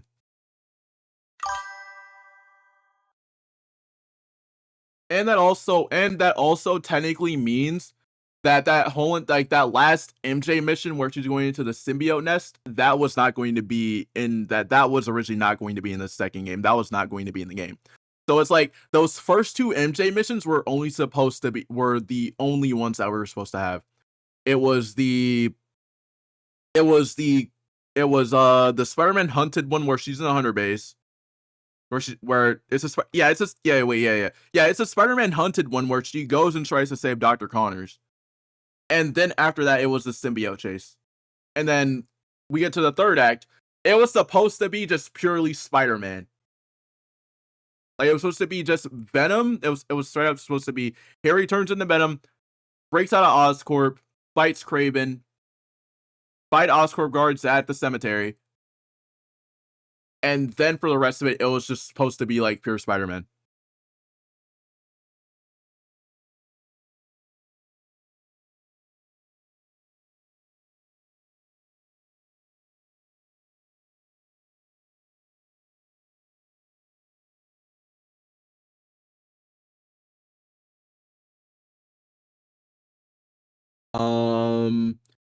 While I agree the story could have been better developed, it does have some good stuff. Like I like everything that they did with Kraven. Like everything that they did with Kraven was good. It's that by the time Kraven lived up to what he was gonna be in the game, and here's the thing that I'm gonna say. I think that it's very weird that the main villain isn't really that memorable when Kraven is the secondary villain and did everything that Kraven showed up, caused chaos, caused Venom to wake up. Whenever I think of Spider-Man 2, especially not playing it right now, I think of Kraven more than I do Venom.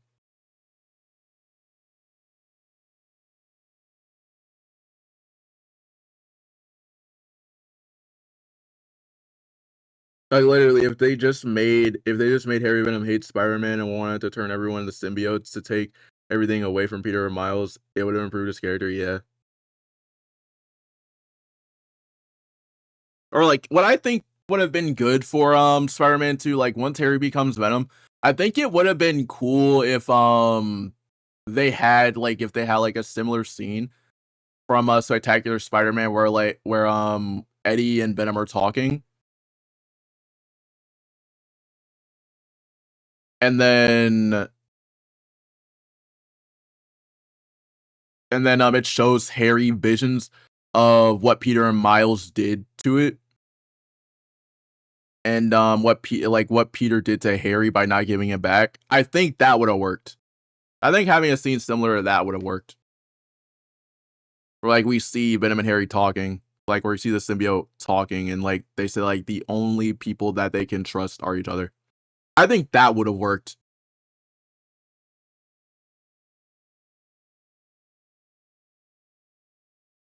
And like that would have made the bond a lot stronger.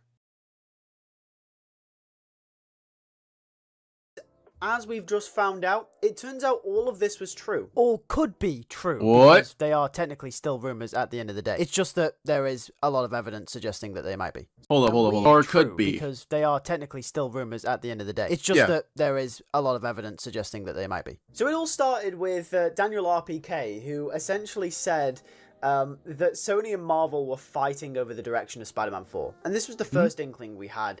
RPK, if you don't know, is an industry insider, quite reliable. He got quite a lot of things right during the Spider-Man No Way Home leaking period, you know, with the whole Andrew Garfield leak.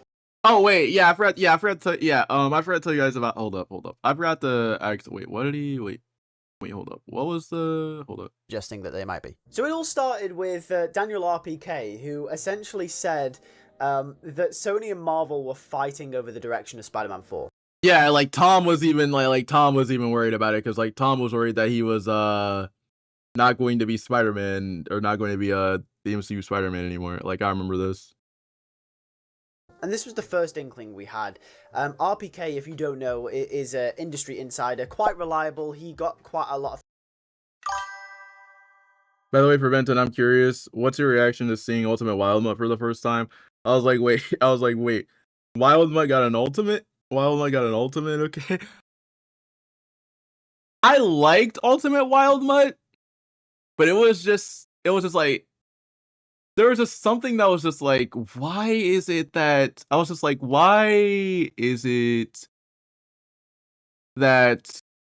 he's one of the original 10, but it's like, I liked seeing him at first, and after I'm like, so it's like, out of all the original 10, he gets an ultimate form. But like, no ultimate Diamond Head, no ultimate Accelerate. I liked his the ultimate form, but it was just like, so Wildmutt can speak, so he can speak in the ultimate form. Cool.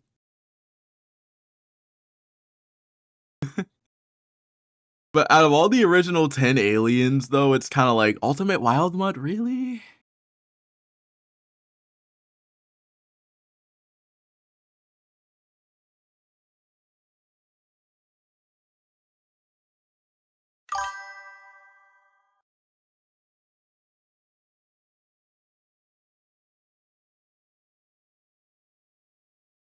The fact that we never got more Ultimate Aliens is disappointing, yeah.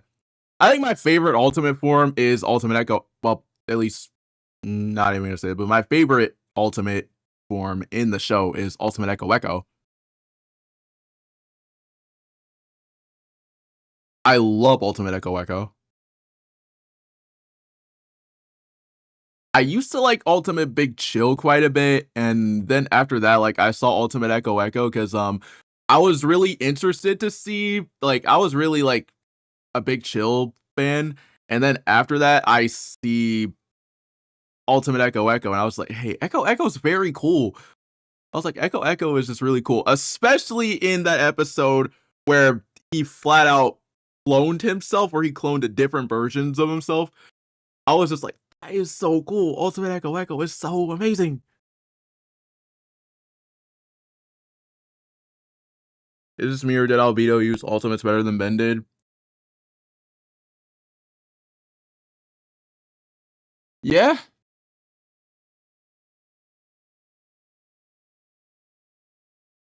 I can see it. I can see it.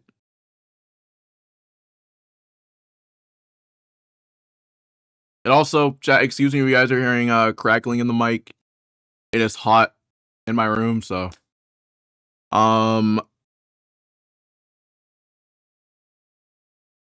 but yeah.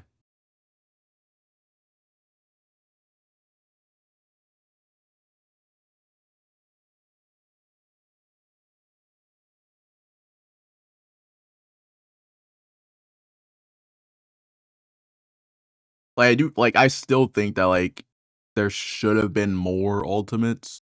Like, I feel like more should have been better. Like, Ultimate Spider Monkey is just Ultimate Purple Great Ape. By the way, was Humongous wearing trunks in Omniverse? You're not the only one that saw that. Yes, he was. My favorite alien, by the way, in Ultimate Alien is Feedback. Even though you know, it's a fan favorite. Yeah, I know he's a fan favorite. I love seeing Feedback. Things right during the Spider-Man No Way Home leaking period, you know, with the whole Andrew Garfield leak and John Campea, that everything that happened then, RPK was very heavily involved with. He's kind of fallen off the radar a little bit recently, but still, he reported a few things that were right, including this. So reports came out that Marvel and Sony were fighting, and the reports were that Marvel wanted a very street-level story, and that Sony wanted to go bigger with the multiverse and wanted to do something like No Way Home again. Then it was reported, mainly by Alex Perez at the Cosmic Circus, that Null was going to be the... What? Huh? What is this? What is this? What is this? Hold up. Rumors Spider-Man 4 will introduce Null in the MCU, the god of symbiotes. Tom Holland's Spider-Man is set to wear the black suit during his... What is this? What am I reading? What am I reading?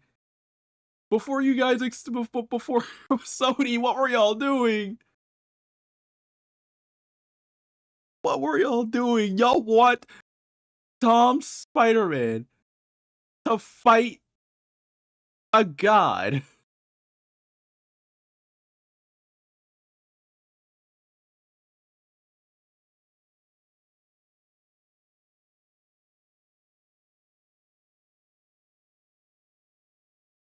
Yeah, if this were to happen, yeah, if this was their plan, Tom was gonna get blitzed. Main villain of Spider-Man 4. Now, if you guys don't remember, Null was sort of the overarching antagonist of Venom: The Last Dance, and yeah, and he was going to be the villain of Spider-Man 4. I mean, that would have been really interesting to see. And they wanted Null to be sort of the connective tissue between the Sony Spider-Man universe and the Tom Holland solo movies.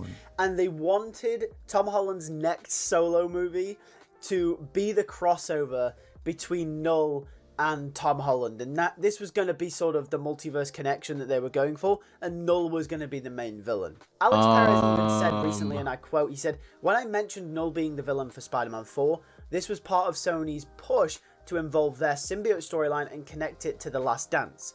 For a while it was, they even teased it in a press release. However, Marvel wanted a different direction, the one we have now. And thank God we got Marvel's direction. Yeah. That would have been absolutely horrible. But it doesn't just stop there.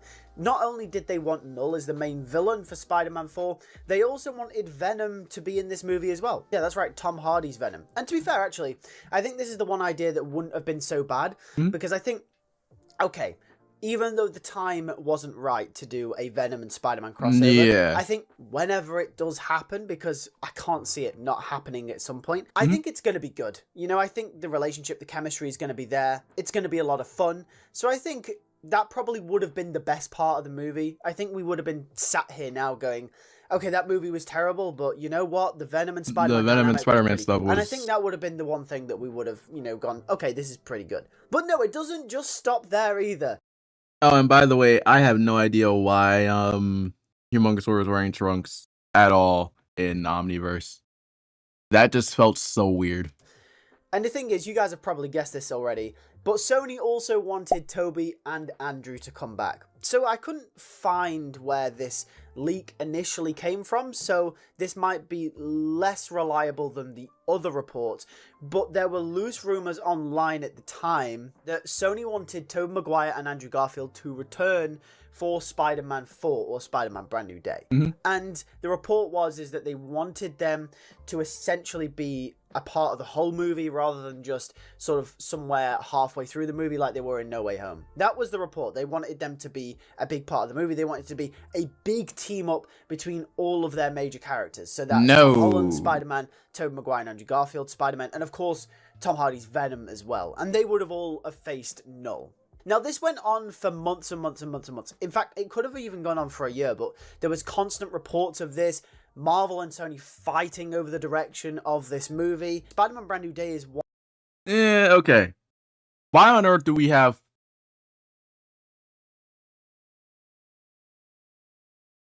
4 characters taking on Null? Mind you, if we're going off of Venom Last Dance, Venom has a codex. Like, Venom has the codex. Which, I hate Venom Last Dance. I think Venom 1 is way better. But again, like if they were to do that crossover, what is stopping 400 xenophages jumping Venom and yanking the codex from his body?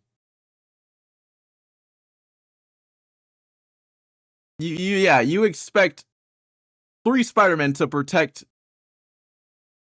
a synced up symbiote, a synced up host with a symbiote that's lit up like a Christmas tree. Okay.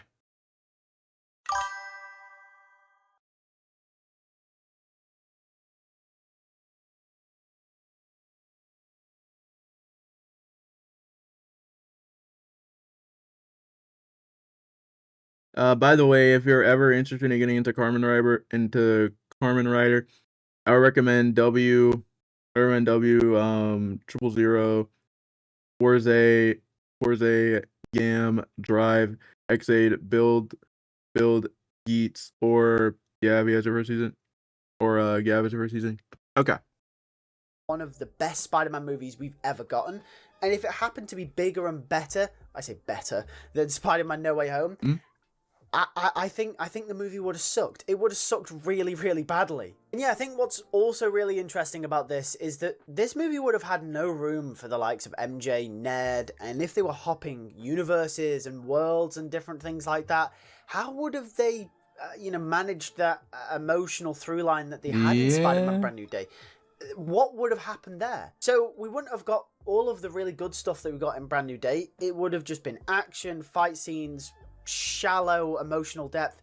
It just would have sucked as a movie. It might have been one of them movies, kind of like the Venom movies, where we look back and go, okay, it's a popcorn movie, we could probably turn our brains off and it's a lot of fun, but the amount of character assassination would have been absolutely unbelievable. And also it's... I would recommend that as well. I would recommend that as well as your first Kamen Rider once it wraps up. Got you. Kind of related, but kind of not related. But do you remember after Spider-Man No Way Home, where there was rumors that Sony wanted Andrew... Even though I'm not gonna lie, I would have been fire if we would have actually saw Andrew Garfield Spider-Man jump a whole bunch of people. Like, I'm interested to see what was going on. To come back for the Amazing Spider-Man 3 and for him to be the Sonyverse Spider-Man, I can see why he kind of said no. Because there was reports that they asked him, but he said no and he turned it down because he felt like it wasn't right for the character. And I can totally see why. Shoving Andrew Garfield into the Sonyverse would have also been a huge mistake. And if that was anything to go by, Spider-Man 4 with Null, Andrew, Toby, Venom, as cool as that crossover is, that's not what we need. And Spider-Man Brand New Day is what we got, and I'm so happy that Sony have finally realized. And you know what? Spider-Man Brand New Day is going to make $1 billion. It might make $2 billion. I don't know. But I think it's going to make a lot of money. And you know what? Finally, Sony have realized that they can make a lot of money of one of these movies without forcing all of these cool ideas into one movie with no direction. Hopefully with Spider-Man 5 and 6, we can get movies like Spider-Man Brand New Day, and hopefully they'll continue to make $1 billion. Please! Yeah, Spider-Man Brand New Day is goated, so what can I say? Yep. Like, can we please continue doing what we're doing with Brand New Day? It was just so good. Like, Brand New Day is just so good.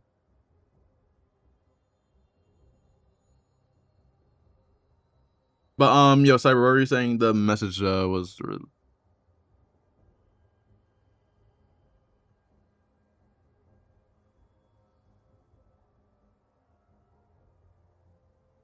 But I'm curious, have you watched... By the way, I'm curious if you have watched, episode 5 of season 1 of Marvel's What If, and the Marvel Zombie show. I still need to watch What If, and I only saw probably like 40 minutes of Marvel Zombies. I really need to get caught up on Marvel Zombies.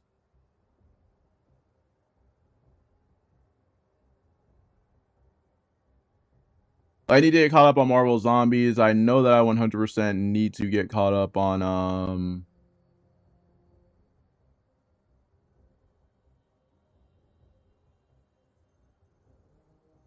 trying to think, what was another show that I was watching recently? I still have to finish Wonder Man, which again, why? Why Wonder Man? Out of every show, you choose Wonder Man.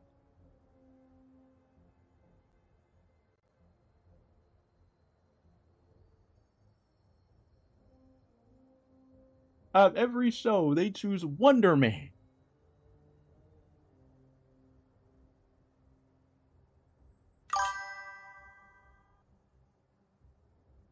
What are your thoughts on Marvel Zombies showing a version of Peter? I loved it. From what I saw of him ripping off zombies' heads,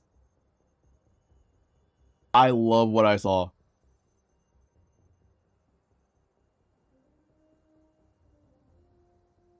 Like, he was ripping off zombies' heads, and I was like, okay, okay, so we've got this far. Because I have seen, well, at least like my only opinion is like he should not be losing to Giant Man. He should not be losing to Zombie Giant Man. Again, they're zombies. He has the right to go all out, but like I can understand why he doesn't want to go all out, because like he still sees that they're human, but it's like they're zombies. You can kill them. It's okay.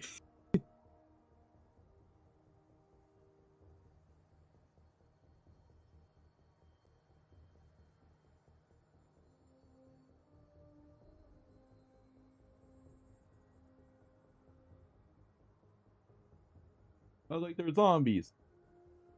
They're gonna be okay.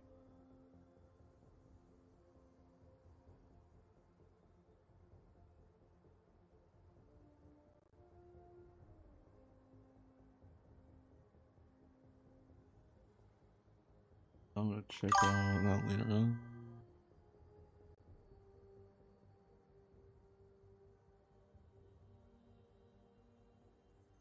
What I found interesting is that the universe of the Marvel Zombie show is a variant of the MCU, as it has similar stories leading up to the events of Ant-Man and the Wasp and Infinity War.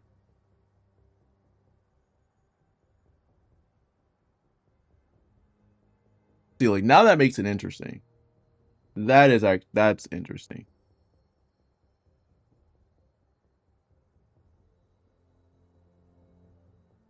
So it's almost like Friendly Neighborhood, but just insanely different.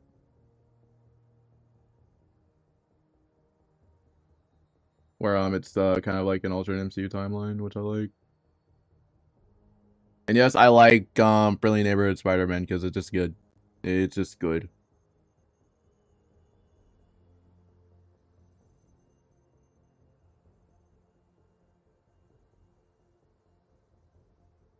Trying to think what else is there that we can react to.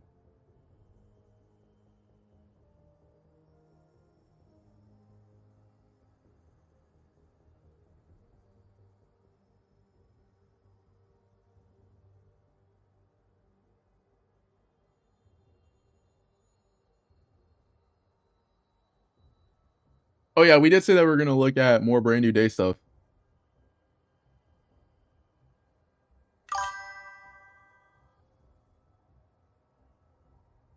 Does this mean that we can use Civil War and Homecoming feats for the Marvel Zombies show if Spider version of Spider-Man, if he shared a similar history with the MCU counterpart up until Ant-Man and the Wasp? We could. And yes, we can.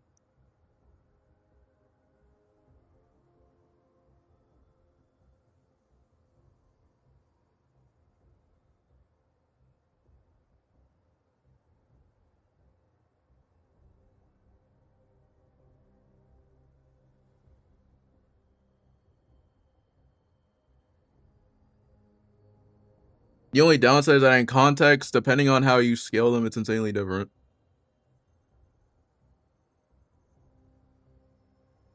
And also it depends if you're using Homecoming scaling. for some odd reason, people have Tom Holland's Spider-Man scaled at country because of the Cole Obsidian, because he blocked a hit from Cole Obsidian, and Cole scales to the Hulkbuster, which scales to Hulk. So I'm like,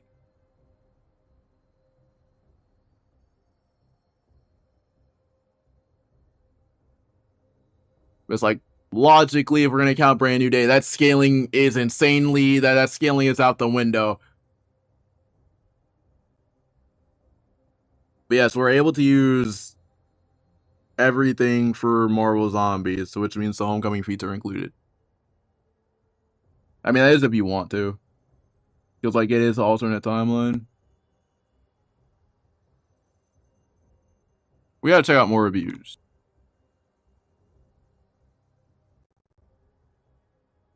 We already looked at Dwayne Jazz. Already checked out Colin. Holy, there's a lot of reviews. Jesus.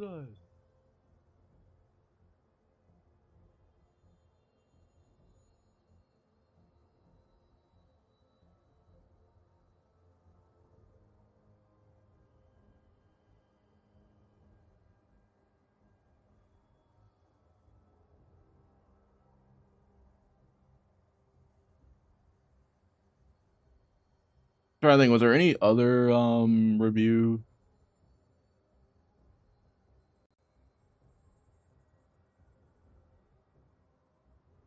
Let me check out. Oh yeah, we have a this is gonna be okay. Oh wait, ending explain. Yeah, how long? Yeah, we're gonna have to look at that potentially later on. Okay. We have a scaling for MCU Spider-Man here. Let's look at this. Key Issues dropped his scaling for him. Like after Brand New Day. We gotta look at this. How powerful is MCU Spider-Man? We're gonna look at this real quick. By the way, have you seen or not or at least heard of Zombie Iron Man from episode 5? What If and the Marvel Zombie show? No. We gotta look at the scaling real quick.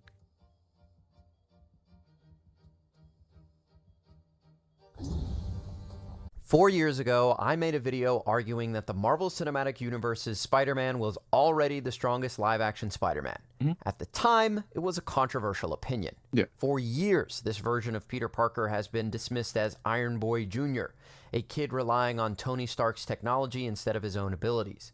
Every accomplishment was met with an excuse. He had a better suit, he had more help, he just wasn't on the same level as the Spider-Man that came before him. Yep. Then, No Way Home released.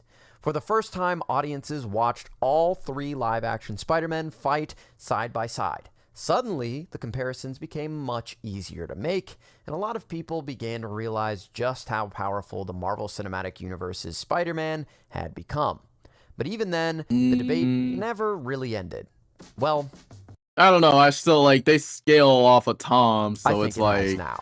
But Toby is the strongest one. There's no debate. The newest version of Spider-Man doesn't just give Peter another impressive feat or two. It fundamentally changes where he belongs in the conversation. 4 years have passed since the events of No Way Home. Peter has continued operating as the friendly neighborhood Spider-Man with no Avengers, no billionaire mentor, no enhanced Stark suits, and no one remembering who he even is. During that time, he hasn't stayed the same. He's continued growing stronger, becoming more experienced, and as strange as it sounds, his spider powers have continued to develop. So today, we're revisiting this discussion. This isn't a remake of my original video. If you'd like a much deeper breakdown of everything from Civil War through No Way Home, I'd encourage you go watch that video and then come back and watch this one, or so the tail is after this okay, one. yeah, the tail CGI. Instead of doing that, we're going to briefly revisit the foundation before discussing everything the newest film adds to Spider-Man's already impressive list of accomplishments. As always, we'll only be discussing material that is canon to the Marvel Cinematic Universe. That means no comics, games, alternate continuities, or outside material. And with all that said, let's begin where we always do: strength. 4 years ago, I spent nearly an hour explaining why Spider-Man had already surpassed the super soldier level that many people still placed him at. Yeah. During the New Avengers, we saw it take 3 super soldiers and 2 peak humans to hold up a leaning piece of concrete. Spider-Man was lifting jet bridges by himself with only a couple months of experience. Comparing him to super soldiers like Captain America or Red Guardian or the Winter Soldier is ridiculous. Not to mention, throughout his journey, he casually overpowered Winter Soldier's bionic arm. He held together. Yeah.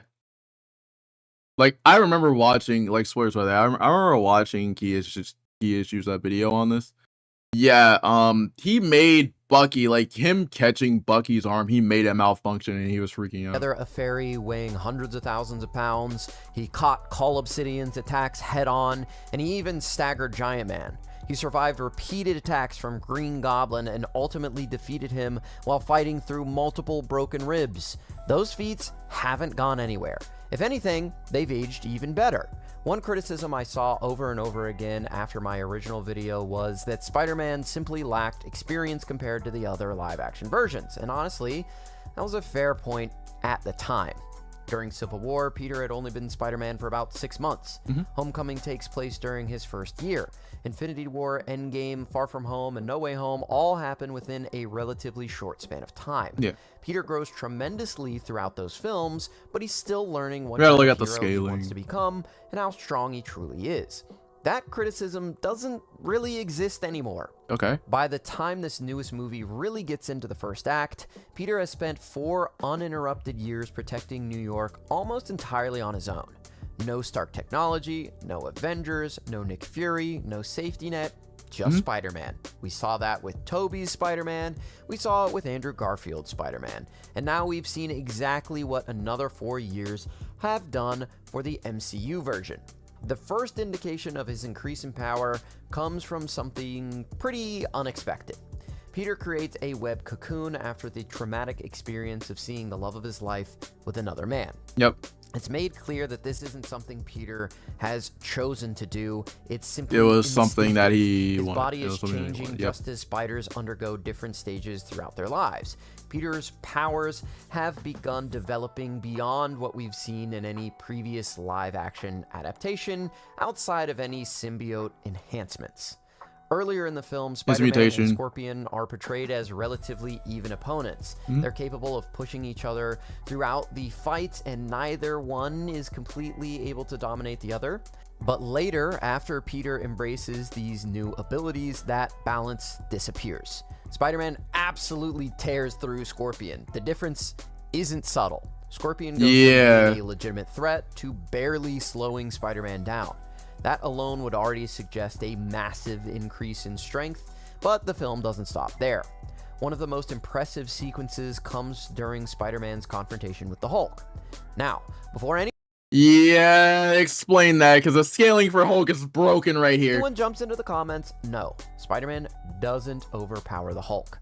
He doesn't really need to, because the movie goes out of its way to establish something incredibly important before the fight even begins. Peter is wearing an inhibitor. His abilities have intentionally been reduced back to what he considers his quote-unquote normal level. In other words, Spider-Man spends this entire encounter fighting while actively nerfed. Even under those conditions, he's still capable of slowing the Hulk with his webbing. At one point, those webs stop the Hulk's momentum. Okay, so dang. What Rift is hold up, time out. Dang. What Rift is saying is right, actually. What? What Rift is saying is wait, what Rift is saying is actually right. Hold up. Like I like Rift, but like after hearing after hearing this, it's like Rift is actually hold up. Shout out to Gaming Rift, by the way. Wow, so if he removes the inhibitor, dang, so yeah. Oh yeah. He was, because like he was afraid of the mutation, and on top of that, he just saw what he did to Scorpion. And on top of that, for the fact that he almost killed a cop. Yeah, this makes more sense. Yeah, I forgot. This makes more sense on why he has the inhibitor on. So in a way, if he takes the inhibitor off mid-fight, he would be fighting Hulk on probably like an equal scaling. Still capable of slowing the Hulk with his webbing. At one point, those webs stop the Hulk's momentum completely. The Hulk only escapes because the structure anchoring the webs gives way beneath the force being applied. The webs aren't the thing that gives way. It's actually the building itself. The building breaks apart before the webs break. And I think that's a very important distinction. Organic webs remove one of the only limitations we've ever seen placed on his mobility, as well as his battlefield control. There's no real concern about running out of cartridges or damaged web shooters. His powers are now entirely self-contained, just like Tobey's Spider-Man. The film immediately demonstrates how dangerous that makes him. Spider-Man tears through the hand and damage control soldiers equipped with weapons specifically designed to neutralize him. That's another detail worth paying attention to. These aren't random security guards, right? They're using equipment developed with Spider-Man specifically in mind, and it still doesn't matter. Peter overwhelms them anyway. And perhaps the clearest display of his newfound strength comes shortly afterward. Earlier in the movie, we're shown an extremely high security containment area inside. Yeah, it is this feat. That door is meant to be unbreakable.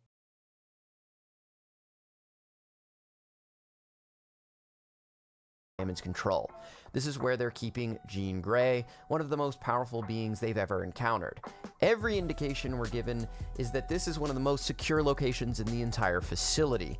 Later, Spider-Man simply kicks through the reinforced security door. Now, this probably isn't a one-to-one comparison, but earlier in the film, Jean Grey was able to mind control the Hulk, and she attempted to use the Hulk.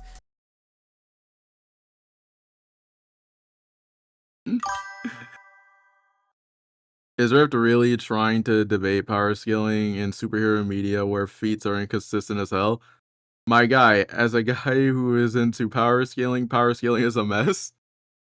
I mean, I'll say this, like, I somewhat agree with him on Peter's mutation and on Peter nerfing his mutation in the Hulk fight.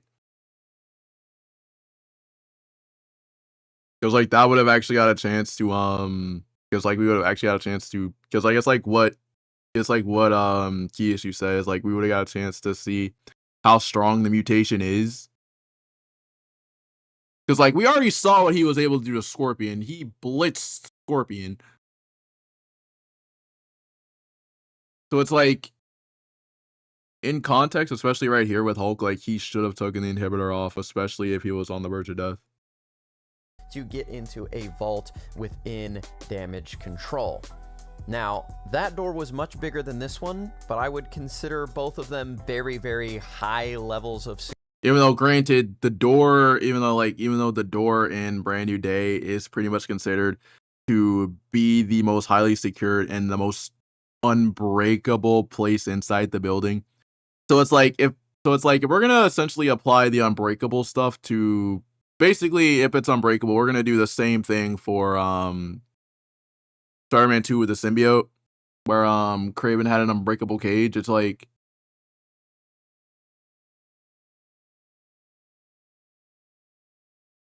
we don't know how unbreakable this thing is. I'm gonna just go ahead and say that, but it's like, again, if it's not that unbreakable, and I don't see the argument. I guess that's true because I want to see how much of a menace. Mutation Spidey is. Yeah. Like, that's actually like the thing. Really, really wanted to stretch Spider-Man's newfound power. Like, you could say maybe he's relative to the Hulk, as the Hulk wasn't able to get through that big door, but Spider-Man was able to get through the smaller one. No, I wouldn't say that, because, like, Hulk was able to put a dent into a vibranium door. And two, like, if he's equal to Hulk, then it's weird. Like I said, the scaling for Tom Spider-Man is broken. I would consider both of them very, very high levels of security. If you really, really wanted to stretch Spider-Man's newfound power, you could say maybe he's relative to the Hulk, as the Hulk wasn't able to get through that big door, but Spider-Man was able to get through the smaller one. But this facility surely is more important and should be more protected than whatever the heck was in that vault. So take that with a grain of salt. Taken individually, every one of these moments is pretty impressive, but taken all together, they paint a pretty clear picture. Spider-Man didn't just gain another feat, He spent 4 years becoming a more experienced hero, he underwent biological changes that further enhance his powers, demonstrated greater physical strength than we've previously seen from him, and removed one of his biggest limitations his abilities had always carried. And we're really only getting started. And keep in mind, I thought that he was the strongest Spider-Man before he got enhanced. Of course, raw strength has never been the only thing that makes Spider-Man so dangerous. If you ask almost any comic book fan what his greatest or most iconic power is, it's either going to be his web slinging or, more likely, his spider sense. And honestly, I don't think we've ever seen it portrayed this well in live action. Back in Far From Home, Peter finally learned to trust what Aunt May jokingly called his Peter Tingle. That allowed him to fight Mysterio with his eyes closed, relying entirely on his extrasensory awareness instead of his eyesight. In No Way Home, that ability became even more refined when he sensed Norman Osborn transforming into the Green Goblin, despite everyone else seeing nothing out of the ordinary. Those were already massive improvements. Not gonna lie, I do wish that MCU Spider-Man didn't appear in Civil War and only in the post-credits for Civil War, where his introduction from the original movie happens, but in the post-credit scenes. Oh, yeah. Yeah. There's been so many people that have been a little bit that have been saying that, and I think that does work. Like, I think that because like a lot of people have been like, before like MCU Spider-Man was in the picture, like there was a whole bunch of people trying to I've seen like this, it's been a while since I've seen the video, but like there was this video that I used to watch a lot where like you see Spider-Man in the background right next to Avengers Tower and he's just sitting there on a wall. Like a lot of people have been saying that that would have been perfect. But, like him being in the post-credit scene of Civil War would honestly work better. And plus, honestly, that would have worked. Honestly, that would have worked because like he Loki would have chosen Cap, honestly.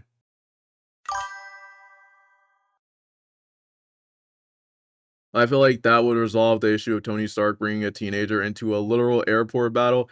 As you then see, you can save the whole scene where Tony and Peter form an internship for the opening of Homecoming. Yeah. But this, and on top of that would actually be interesting if they were to do that. Because well, I mean, it's kind of already from the MCU, it's kind of already aware that Tony has heard of Spider-Man. So it's almost like he would not go to him until the last second with the Avengers being pretty much apart. And he would be like, I'm going to go ahead and take, Tom to be my intern so we can just chill. I think that would have worked. Thing goes much, much further. After emerging from the cocoon that we discussed previously, Peter Wait, never mind. I say that would have worked. I think yours would have worked. My bad. More acute. At first, he doesn't fully understand what's happening, but as the story progresses, it becomes clear that this isn't simply his spider sense warning him of danger anymore. He's hearing things he shouldn't be able to hear. He's sensing events occurring far outside of his field of vision. His awareness continues expanding throughout the film. And by the third act, it's heavily implied that Peter can perceive threats across an enormous portion of New York City. Now, I'm intentionally saying implied because the movie never gives us an exact measurement, but what it does give us is something even better. Jean Grey. Yep. Jean is arguably the most dangerous individual. I feel like the only reason why Spider-Man was in Civil War is to give Team Iron Man an equal amount of people to rival Captain America's team. Well, yeah, and on top of that, from like a mobility standpoint, they had Panther. So it's like you had a mobility character, like everybody on his team had high mobility. You only needed one for his side. But yeah, it does work, honestly. Like I think that's the reason why.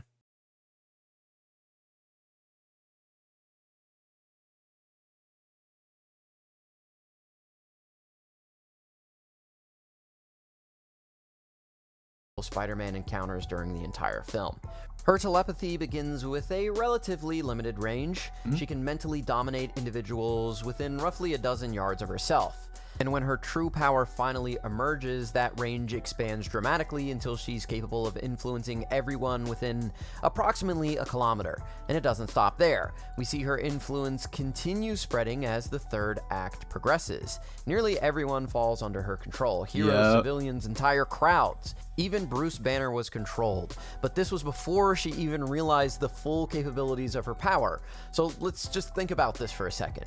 Bruce Banner has spent decades learning to coexist with another consciousness living inside of his own mind. His entire life has revolved around discipline, emotional control, and maintaining mastery over his thoughts so the Hulk doesn't take over. But Jean breaks through anyway, and this is a weaker version of Jean than Spider-Man is able to resist. Even after Jean levels up her power, Spider-Man still resists her entirely.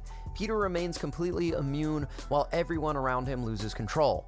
Jean eventually realizes that something is wrong and begins focusing specifically on him. And even while only standing a few feet away, Peter continues resisting.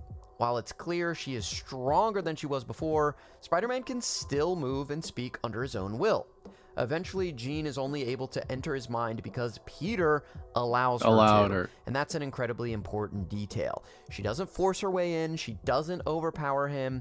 Peter chooses to let her in because doing so is the only way to reach her. Even after she enters his memories, Peter never completely loses himself. He's still aware of what's happening around him, and he's still capable of making decisions. And then the movie gives us perhaps the single most ridiculous sensory feat we've ever seen from a live-action Spider-Man. While trapped inside his own mind, Peter hears Frank Castle. More specifically, he hears the Punisher quietly chambering around into his sniper rifle from well over a kilometer away, while engaged in an entirely separate psychic confrontation with Jean Grey. That level of perception is insane. We've seen... Oh yeah, his senses did actually. Yeah, you can argue for a speed feat. You can argue a speed feat. As to why heroes appeared, as to why no heroes appeared during that moment where the people were frozen, I'm just gonna assume that they're busy at the time with something important in their lives. After all, New York is a massive place, yeah. I mean, people have been asking where the Thunderbolts are in this movie, and I'm just like, they could have gotten frozen.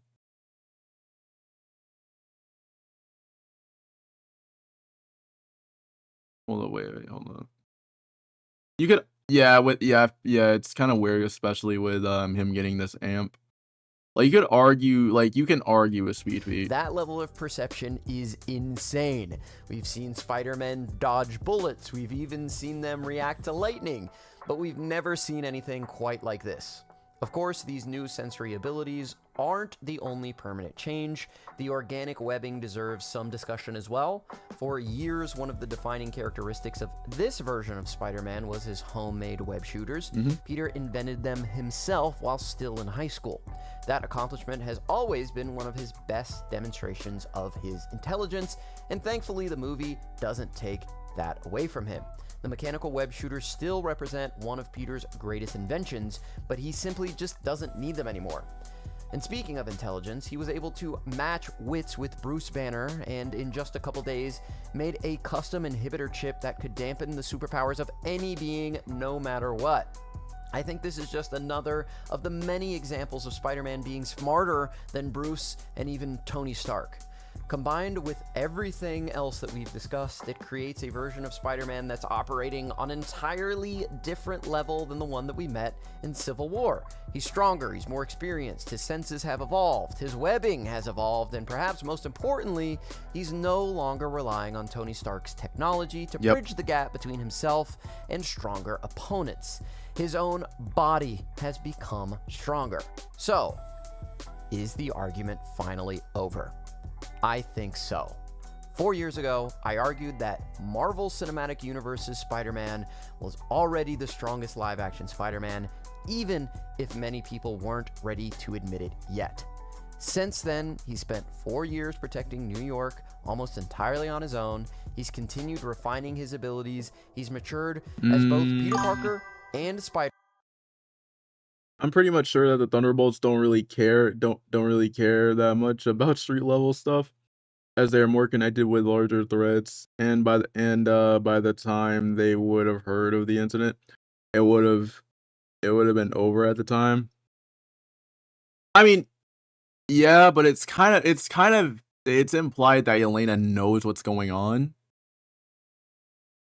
Or not kind of. Yeah, like Yelena knows what's going on, but at the same time though, it's like that is a good point. They do not have any time for street level stuff.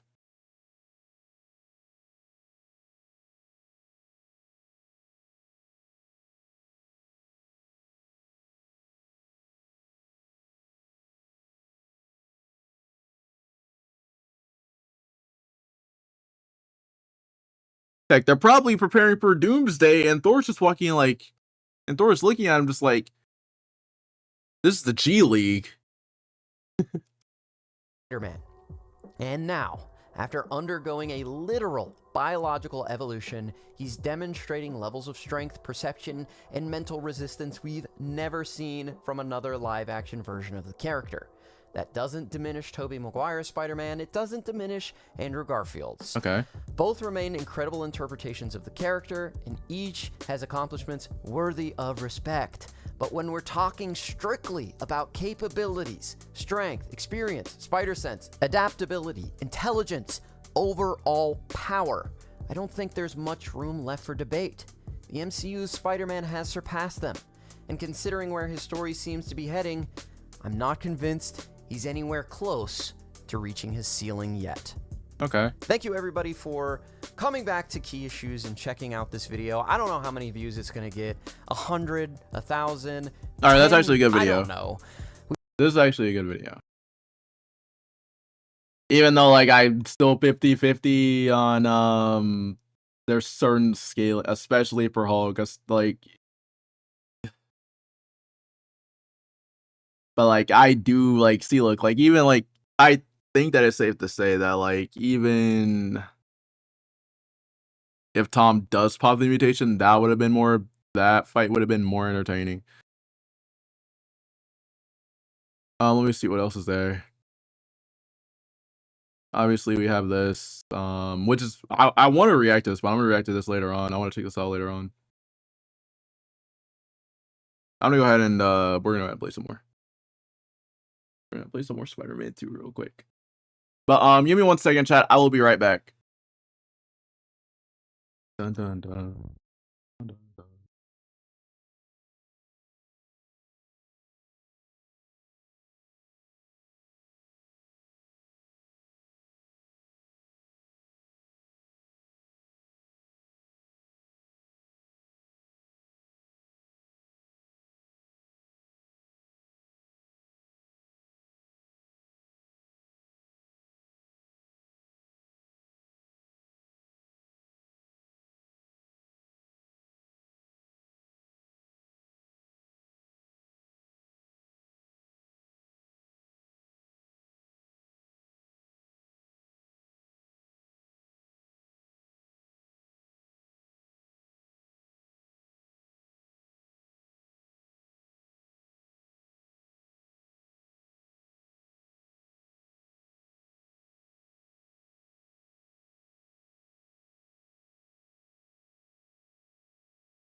Alright, I'm back. Sorry about that.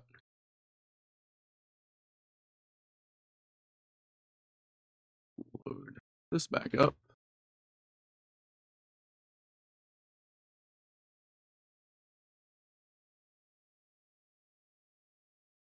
Okay, for some odd reason it stopped.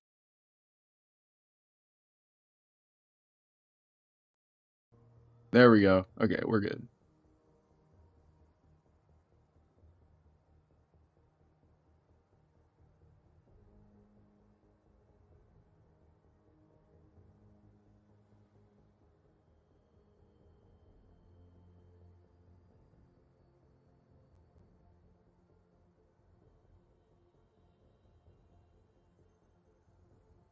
But yeah, I just find it really strange though that I don't know.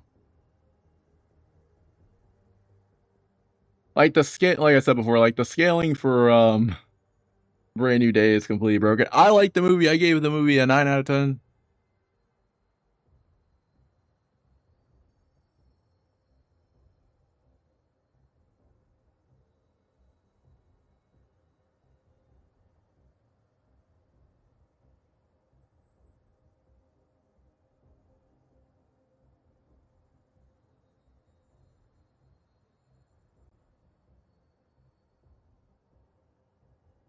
But I do think, chat, next stream we are going to talk about Jean Grey.